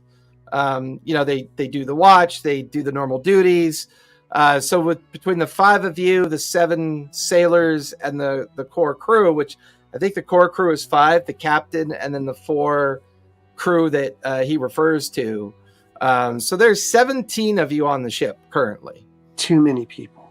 So him and his core crew went to go check out the Ruin of Illusions, and then you guys went to go check out the East Ridge mountain range in the middle of the island. And then there's 7 sailors that are at the beach campsite, kind of holding down the campsite till you guys all get back, Probably being eaten by raptors as we speak. or within a day or so, eaten by a giant snake. Yeah. Our friend, our new crewmate. Would that snake fit anywhere in the ship? No, it would have to literally lounge on the main deck of the ship. Its head and 20-foot section of its tail would hang off the back end of the ship. We got ourselves a new rudder. Just think about this. Who's gonna fuck with us? With a 100-foot snake on our ship. The I ocean? sure as hell I'm not gonna. fuck with Nobody. it, that's for sure. Nobody in The no ocean? thing. Not that Sea I... monsters? Don't have to worry about that. He'll eat the sea monsters. Not that I'm an expert in Other ships? who would fuck with whom, but how much of a friend do you trust this snake? I don't trust him at all, but And you want him on crushing our ship? I didn't want him to kill you, and I didn't want him to kill us, so I made a deal. Because he was going to. Sephora, this is just a terrible idea. Mm. Do you think the snake will hurt crackers?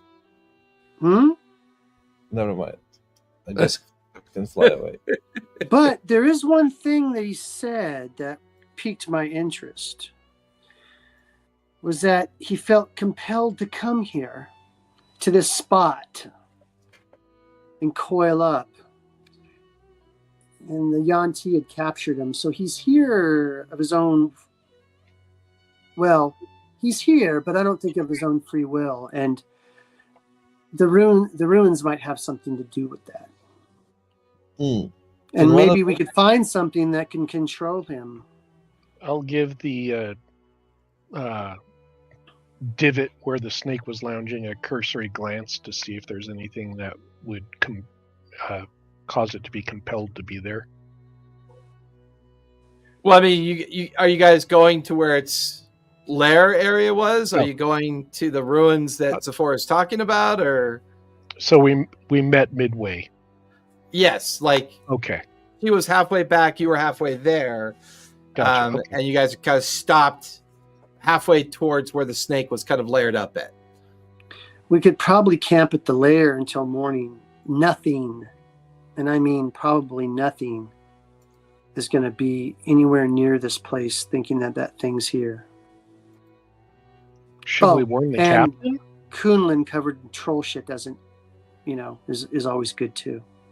Sure. Thank goodness. Should we go and help the captain though, if it's coming after him? Help the captain? Crackers. What are you talking about, Bungo? The captain's a powerful. The considerable captain speed we'd is have to powerful, go. and he has his powerful crew with him. He'll be fine. Plus, the considerable speed we'd have to how are go we just to gonna get ahead help of him? him would not work. Didn't you see the size of that thing? How are we, us little piddly people, going to help him? You know how we're going to help him? We're going to go in those ruins, and we're going to find what controls him. Then we can go and help the crew, or what's left of them. But you also sent crackers to warn the captain. Oh yes, no? crackers will help out so much. He'll warn Okay. the captain.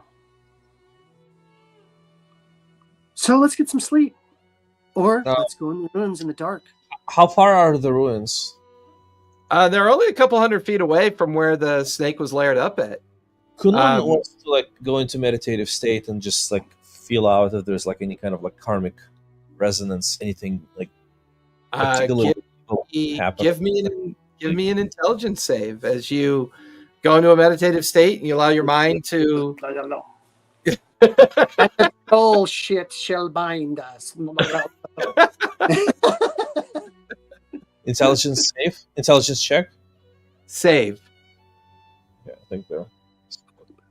Master 12. of Who Flung Poo. 12. Master of Who Flung Poo. Yeah.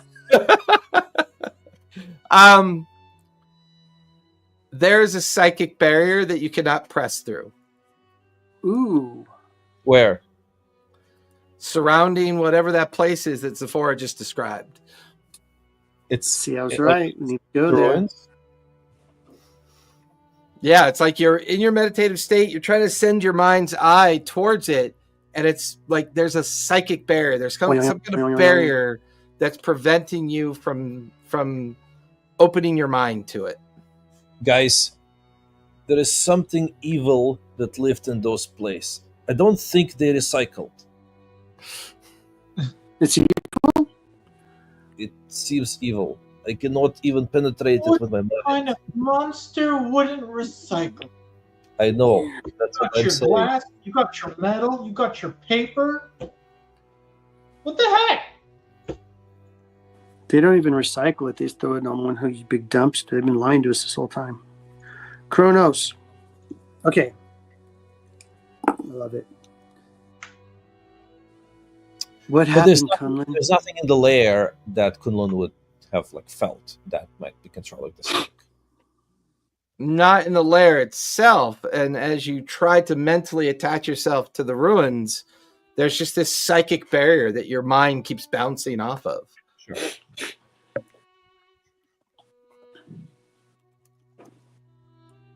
Kunlun goes into sleep / meditation, whatever.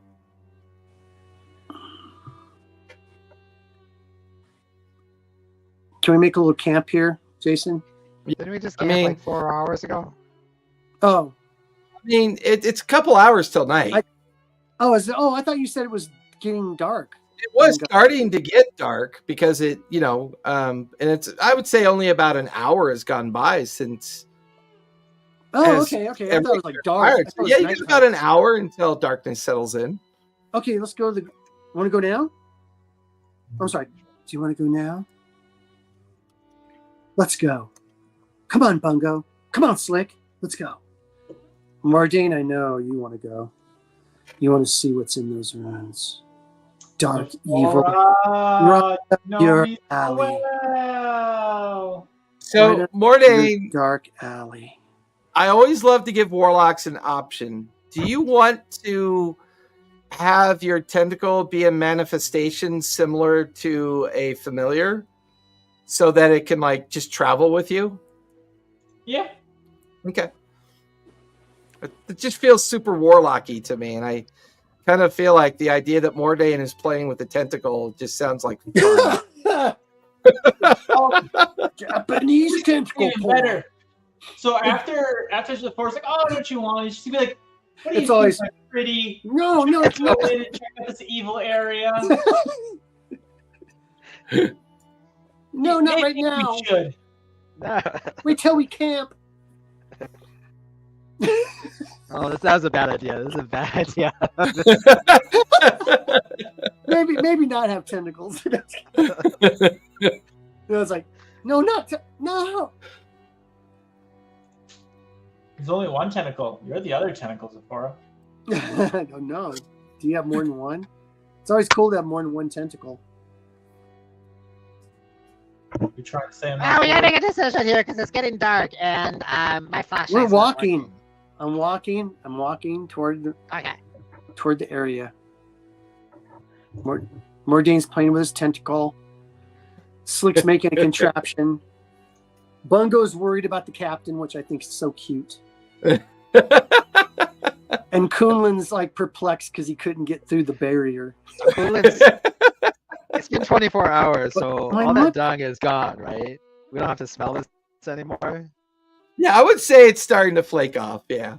'Cause it's Well, been 24 It's going to be hours, so one funny. day. It would be hilarious that every time it's about to run out, he finds a heaping fresh pile of bullshit Be a just fly. laying out in the jungle. And you're, oh, I just. Wait a second. Oh, Wait a second. Wait a shit, second. no Wait a second. Kunlun looks for the snake shit in the lair. Snake shit stinks bad, dude. Like bird shit. Biological alchemy. I mean, you don't have to search. I mean, I it's know all a over. snake. It's there. shit all over It's me one time. Stinks. Oh, but Kunlun like rolls around in the wet grass and in the swamp to wash off not very well the troll dung, and then goes while still wet and just rolls in the snake shit. He's all white. You have him please roll for pink eye, please. Oh no, he's gonna make a Pink con eye. save. Yes, he is making a con save. Give me No, a like, Constitution it- save, Goodland. He's making a new monk class, man. Can't The say fecal, this. the fecal monk. Fine. I just think that there should be some funny consequences that come with it. That's all. What'd you get? Permanent Six. pink eye. 6. Like the black monk. You are, as long as the snake excrement is on your body, you have the effects of disease. Oh fuck! What is damn that? it. Disease? Nobody can. Disadvantage on your attack rolls, Oh shit! and 1 point of exhaustion. Oh, dude, it didn't work. Can he like wash it off? Oh Is he yeah, realize- you can wash it off. Yeah. He just like goes, no, not worth it. He goes, wash it off. Wash it off. Trolls and serpents, not the same thing. They don't. Doesn't have the magic that troll See, shit. I was thinking you were trying to go for, you want to wear the biggest, baddest poop, like from Breaking the Fourth Wall from Jurassic Park, where you get that big poop, the big predator stays away. Yeah. Now All right. stand still. Kunlun's clothes are like irrevocably like just penetrated by dung and whatever, so he just walks around naked now, from now on.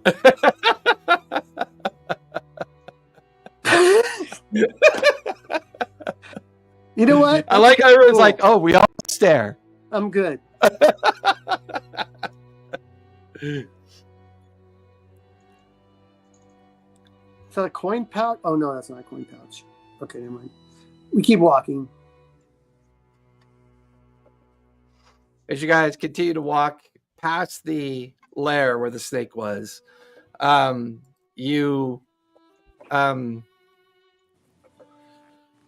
guys are now standing in a very heavy, dense fog area with these trees that are partially down, and you're standing staring at these strange ruins in front of you. But they are in the shape of a massive ape-like creature. Like there's a massive ape head.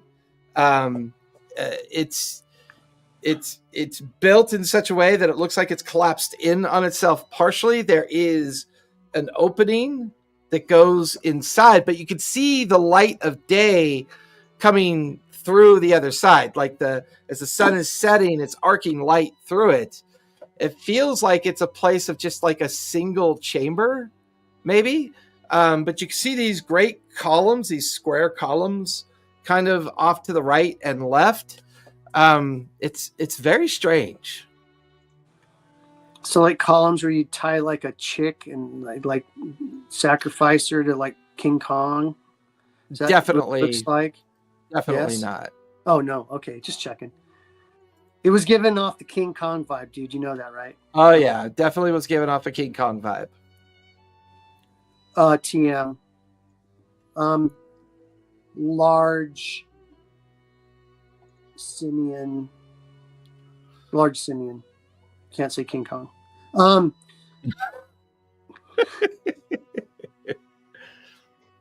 Get a cease and desist from Kong. All of you have there's this kind of subtle buzzing sound. It's very like, it's not insect, it's this dissonant like whisper in your mind, this feeling of the beginnings of a headache. Shit. Why me? Okay. Kunlun tries to meditate and like, get the source of it, or the source of the headache. Give me another intelligence save. Blood comes out of your nose and ears. No! Go, lad! What'd you get? 14. 14? A little bit better. Your mind's able to penetrate a little bit deeper through the barrier that you rebounded off of previously. There's something inside that temple that is giving off like these psychic waves. Well, he was trying to to get to the source of the buzzing sensation. He still can't get to it. He can get a little further.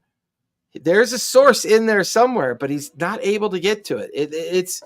It's forcing your mind back and away the closer that you get. All right, I'm gonna try to make it in there. Yeah, Kunlun tries to like completely clear his mind, just like be like completely absent of any thought at all. He just tells himself he has to get in there, and like that's it. He just like completely blanks out internally. So while you're doing that, because that'll take some time to do an extended meditation, Sephora, you start walking up the rock path that leads to the entry point. Yeah. Okay. Anybody else following Sephora? Mordain will follow. All right. Mordain will follow. Yeah, I'll come along. Okay. Bungo's following. Slick, what are you doing? You can see that Kunlun's got into a weird state of one of his more profound meditations. Sephora, Mordain, and Bungo are kind of just very carefully beginning to go towards the entrance of the ruins.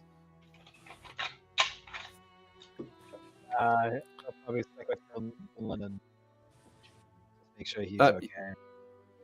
Say that again. You kind of cut out. He'll stay with Kunlun and make sure Kunlun's nothing Okay. disturbs his meditation. So as the three of you get closer, the buzzing, the persistent headache kind of builds. I need the three of you to make intelligence saves as you cross the threshold of the entry point to get into the interior. Does Kunlun get any 13. damage or whatever? Not yet. We'll get there. in a thank God. Yeah, why is it doing that? I rolled a natural one, so thank God. 3. Ooh. Intelligence. Well, you don't have to roll an intelligence save yet, Kunlun, because Oh, you're okay. still you're going into that long-term meditation. Okay, fine. Okay. I got an 18. 18. What'd you get, Mordain? 13. 13. What'd you get, Bungo? A 1 followed by a 15. Oh, that's right. You're a halfling. You get to re-roll those ones. Yes, I do. As the three of you cross over the threshold and into the interior of this place, it is as equally kind of dilapidated and run down as the outside is. The headache is now throbbing. It's constant. It's this dissonant noise in your heads. In the very center of the ruin, you can see a podium or a pillar, a small 3-foot pillar. There seems to be some kind of crown on the pillar. It's rusted, it's old, it looks all bent and twisted. That's also when the three of you notice a globule of a slime mold falls from the ceiling. You watch as a huge eye on it forms and opens, and then the slime just kind of slithers away through the cracks and walls. It's not nearly as big as what you saw out and about, almost like it's in its starting manifestation. Then you watch as like a bird with 7 eyes, 4 sets of wings, and kind of twisted and malformed claws and legs kind of squawks and like, you know, it gets startled out of the interior of the place. The pillar with the crown on it is only about 50 feet away. Keep heading towards it. Any traps? Sephora, give me investigation. Mordain, you start moving towards it. Give me another intelligence save, if you would, please. God dang it. Oh my That is god. 11. What'd you get? 11. 11?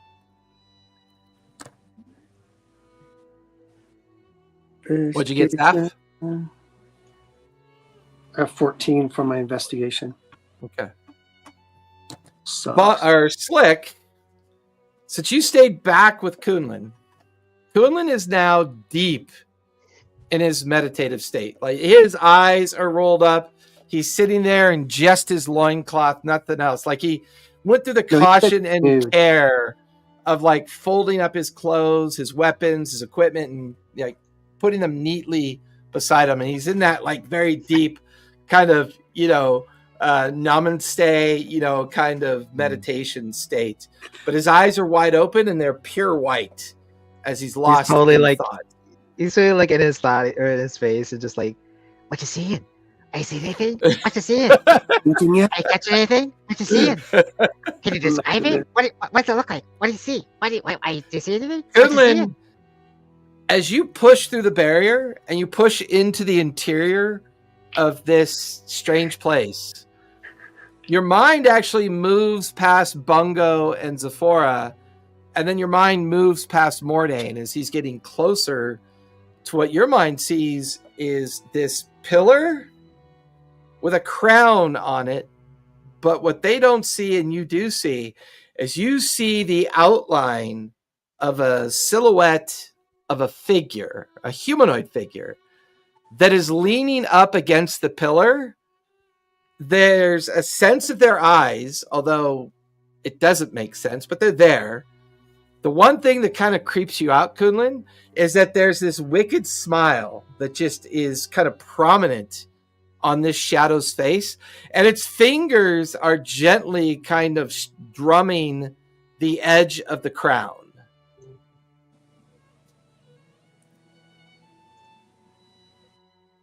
You're on mute, by the way, Kunlun. I recite what I see out loud to Slick. So Slick, Kunlun's in his meditative state, and he's now reciting everything to you, exactly what he sees. And he's describing this 6'4" tall shadow figure with strange eyes and a wicked-looking smile inside the ruins, gently strumming their fingers along the edge of this rusted, old, dilapidated crown that sits on top of a 3-foot pillar. He describes that Mordain is getting close to it. Zephora is looking around the area, while Bungo is like right at the entrance, kind of watching Mordain and Zephora. That's fascinating. Keep describing it as he's drawing thick eyebrows on his face. And he's just making his eyebrows thicker and thicker and thicker and thicker. He's like, yep, that sounds... keep going, go farther. Go deeper, deeper. Go deeper.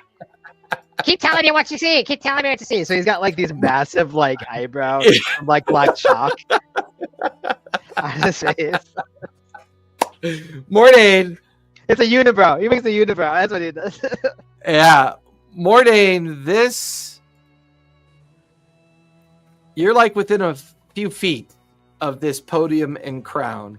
Zephora, you find no traps, nothing that seems to be a threat, but you and Bungo watch as Mordain gets within a few feet distance of the pillar. Mordain, you freeze in place. The amount of power emanating off this crown is overwhelming. The wind around you begins to howl and course around you. What was once a warm, humid-like temperature turns into this frigid kind of expulsion of cold energy around you. Your mind is racing. Your heart is racing. This thing feels dark. It feels powerful. It feels old.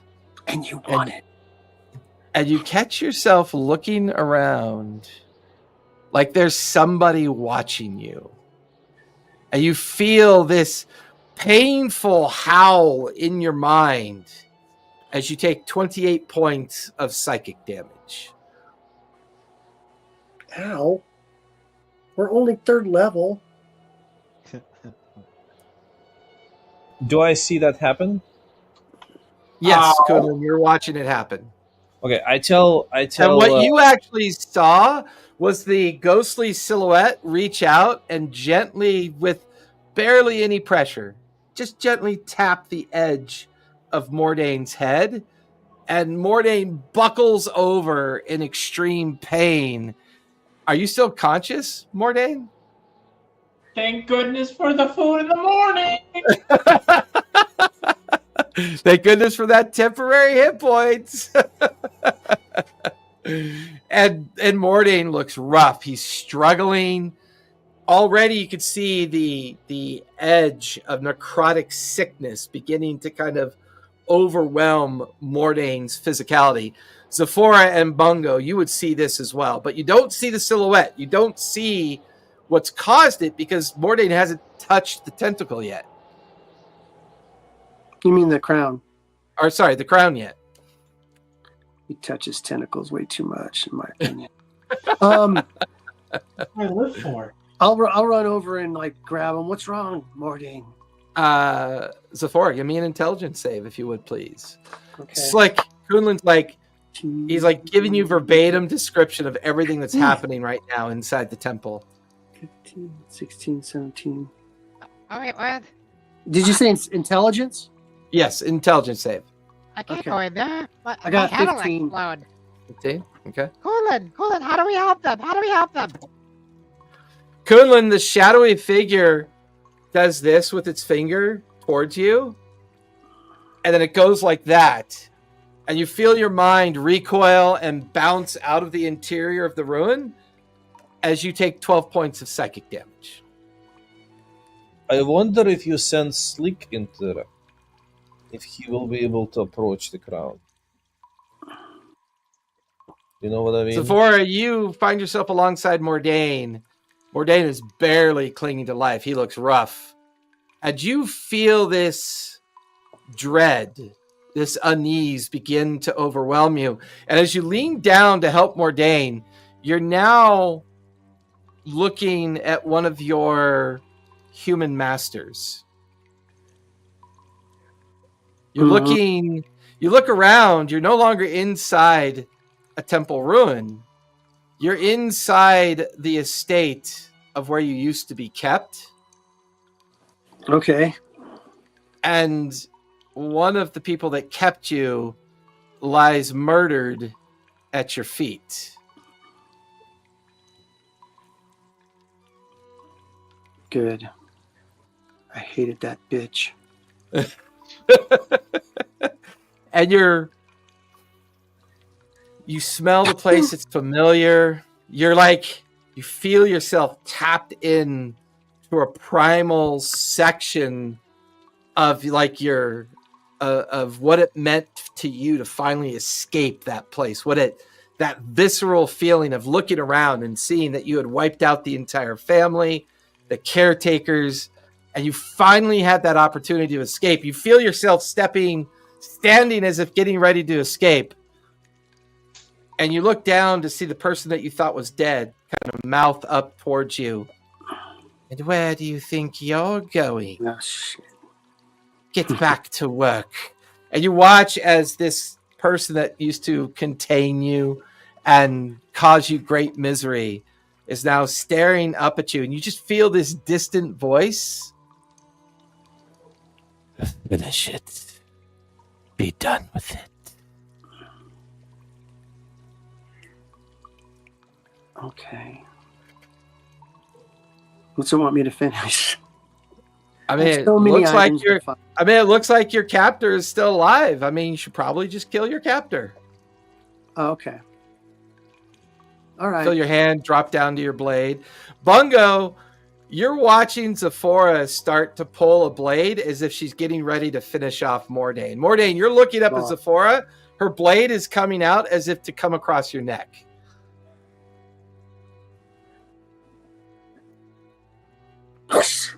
Hey, knock it off! Is there water near me? There's gravel, dirt. There's some like clumps of sand and stone near you. Ah, shoot. Okay. Not water. Yeah, I would say there's like damp. Yeah, there's water near you. You can hear it dripping all around you.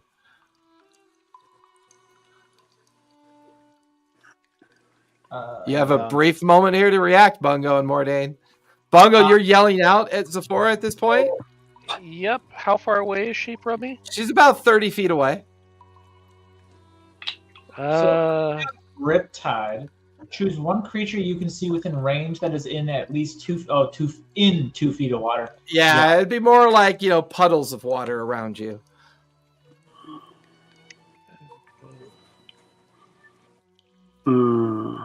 The spurt of blood on my face is going to feel so good. What? No, I mean, nothing against you, What's my Mordain. run speed?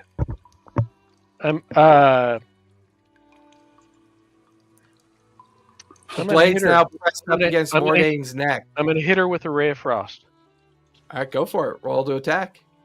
Sorry. That's all right. You won't hit me. 23. 23. Barely hit. Roll for damage. Don't you Is have to there roll a the way- cast? Is there a way I can pull it? I would say you could go for minimal damage. So I will say you only do your, it's a cantrip, right? Yep. So you One- can roll and do 1d8. half damage. Okay. 1. 1. Zafora, you take 1 point of damage as something cold and strange slams into your back as you're about to run the blade across Mordane's neck. Zafora, give me another intelligence save, if you would, please. And it's going to be, damn it. Okay, so that's a 15. 15? What'd you roll last time? You rolled I think I rolled a 15 last time. Yeah, you did. I've got 15 down here.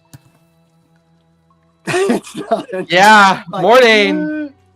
Zafora's got this look on her face like you're somebody else. She doesn't recognize you. You watched as Bungo tried to disrupt her with a ray of frost that slammed into Zafora's back, which gave you a moment as she was almost lost in thought, but then she shakes her head, looks down, and sees the better prey, lying on the ground.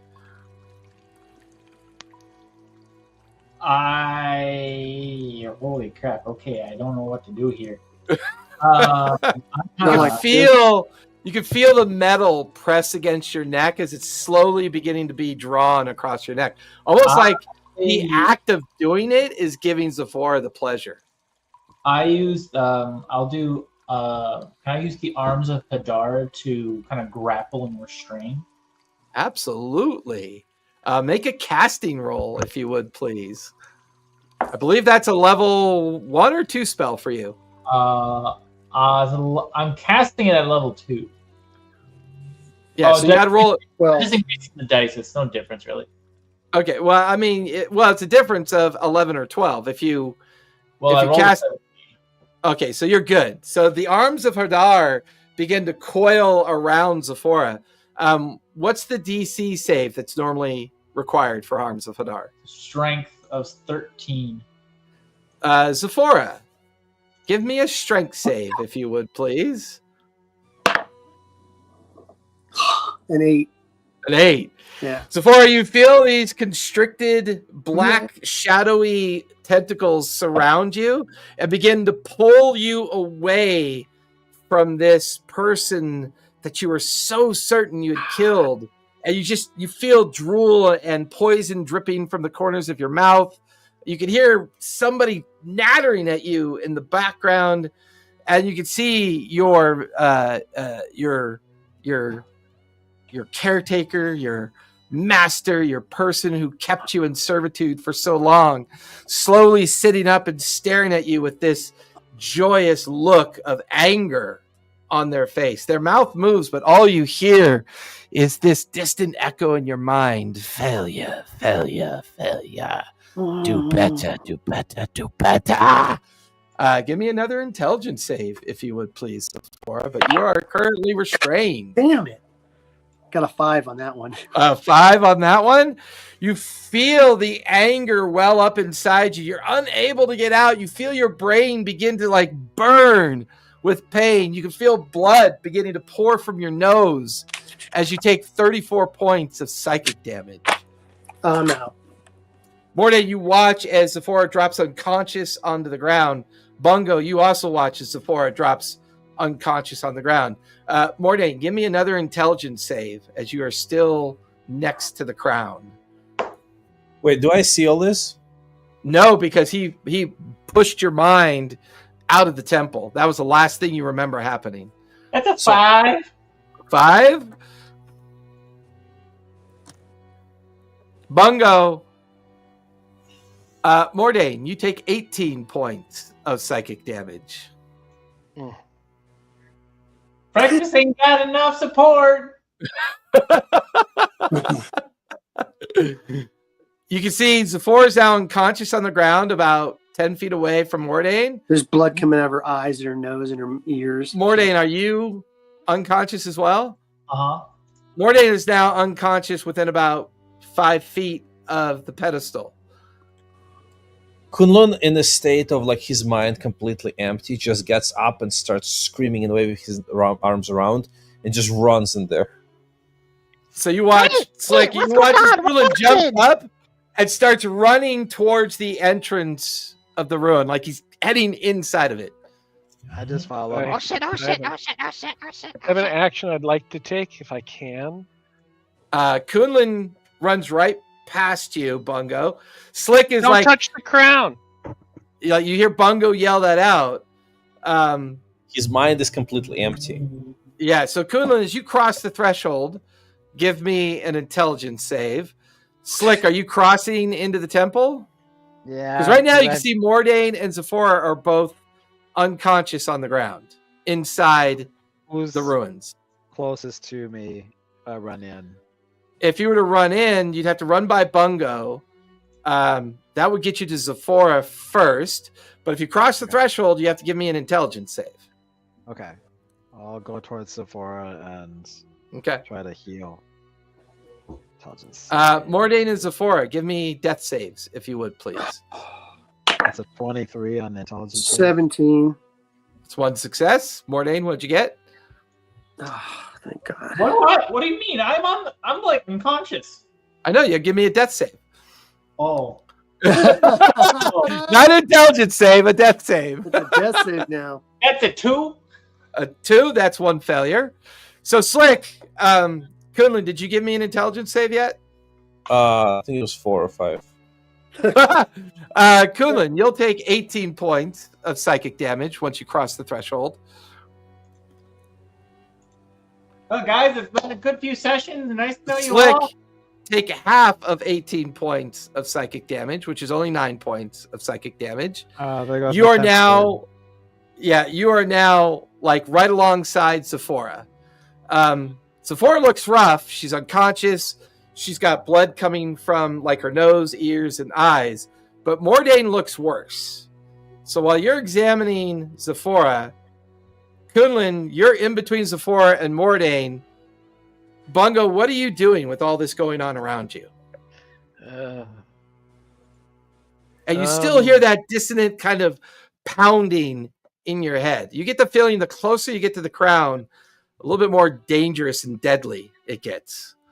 Okay, that settles it. I was thinking about doing something, but that makes more sense. I'm going to do Gust of Wind, and I'm going to blast the crown off of that pedestal as far away from us as we can. Gust of Wind, is that cantrip or... No. It is a second probably a level. spell, Yeah, so give me a casting roll of 12 or higher. and that's my spell attack. Correct. It's always with your spell attack modifier. Okay. So just a d20 plus 5. Yep.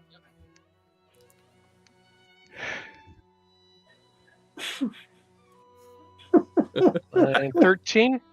13 will do it by 2. That would have been an excellent opportunity for the wild magic chart. I'm telling you, it's so awesome. See, that's when you roll. You roll an 8, and then you roll like a 5 on the D100, and then you guys are all new characters. Nice. Mordain and Zephora, give me death saves if you would, please. Hold on, I wanna stabilize Zephora. Okay, sorry, I gotta go underneath the table. Kunlun picks up Mordain and just runs out, like makes a 180 degree and Got you. Like you pick up Mordain, you feel a gust of wind blast by you at that moment. It doesn't even cause the crown to rattle. Like the crown doesn't even budge or move. I got Sephora, a dirty what'd you 20. get? Oh, I got a 6. Okay, that's one failure, one success. Yeah. I got a Mordain? dirty 20 on my medicine check, so I Okay. can get Sephora back up. Hold on a sec. Mordain, what'd you get? I got a 3. 3, that's 2 failures. Slick, you stabilize Zephora.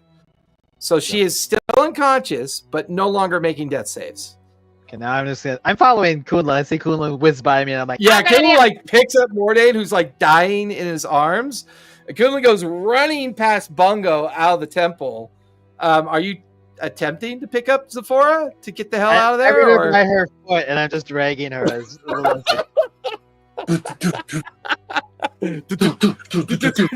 Her head's hitting rocks and shit. And every Bungo, time you watch, it's like, I grab the other, as like, it goes by, I feel grab that. the other leg. Okay, you won't feel that. It's okay. Oh, I'm sorry. That's okay. No, And then, it's okay. and then It's okay. You down won't the feel that. stairs. It's okay. It's okay. It's okay. It's okay. Oh God. It's okay. It's okay. Oh God.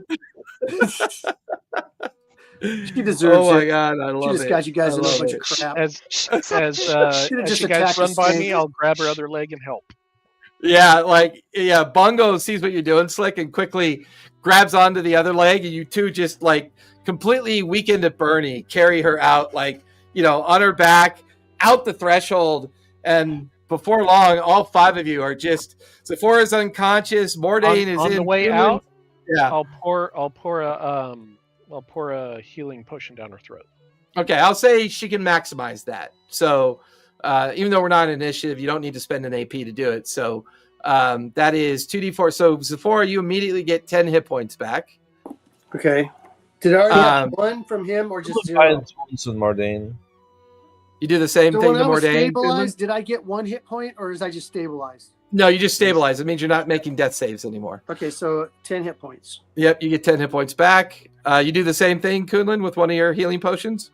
There we go. Well, no, I'm gonna use my. I was gonna do medicine check to see if I could just use stabilize them. Yeah, give me a medicine check. Yeah, that was a 9. That was a 9. Mordain, make another death save if you would, please. Oh my god, Kunlun. Wait, do you turn it right or do you turn it this way? Oh, wait, the other right. Oh, righty, lefty, tighty, loosey. 13. I believe that is 1 success. Yeah, that's 1 success. Yep, that's 1 success, 2 fails.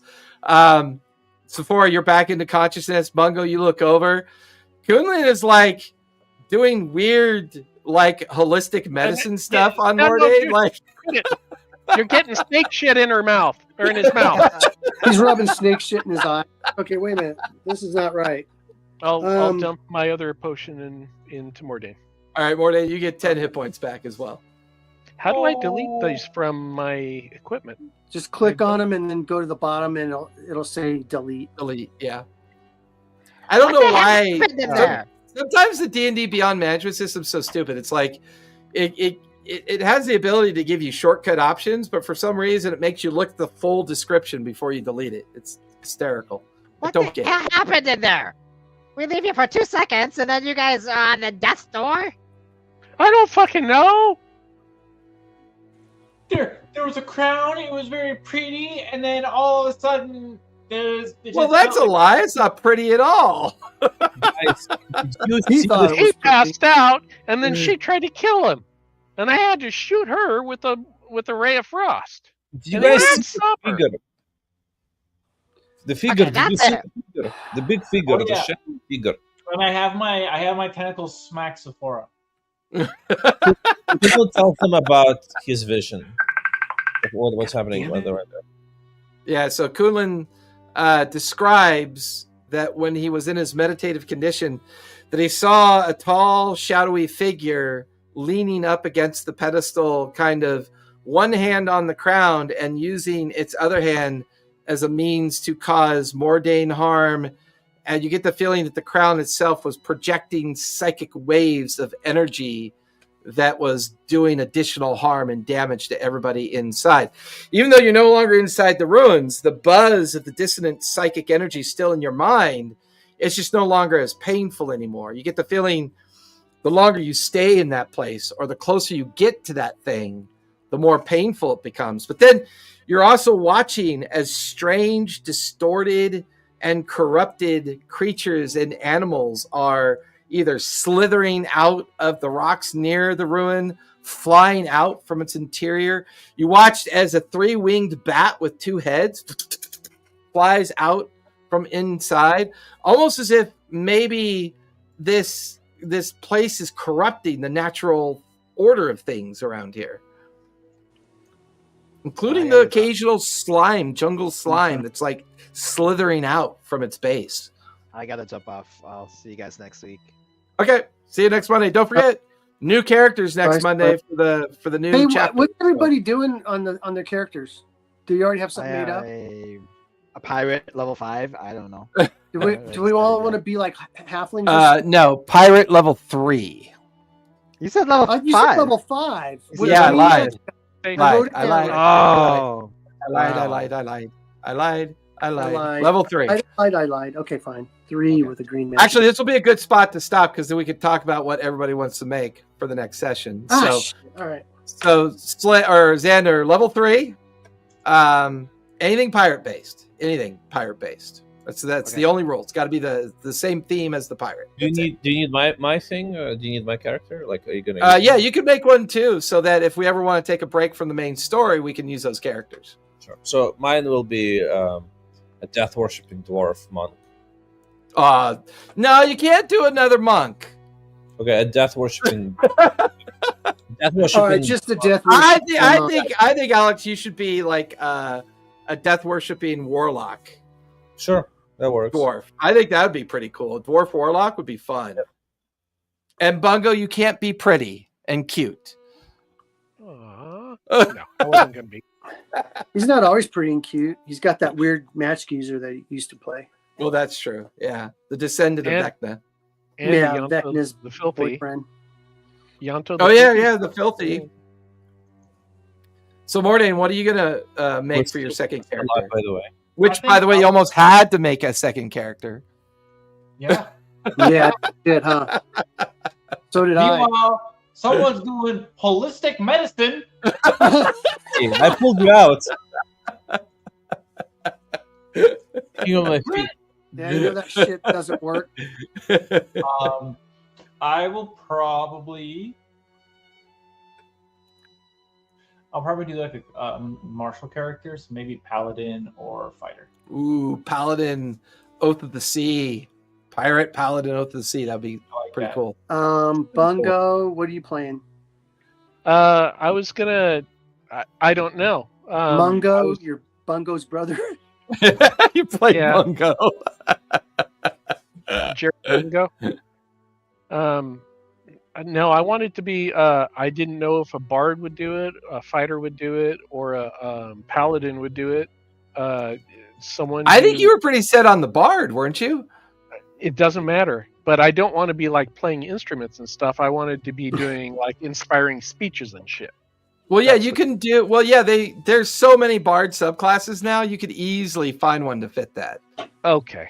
Okay. Because So- I know Michael, you played a wisdom-based bard, which was doing a lot of. It was lore. Support. It was lore, though, right? No, it's Was it- glamour.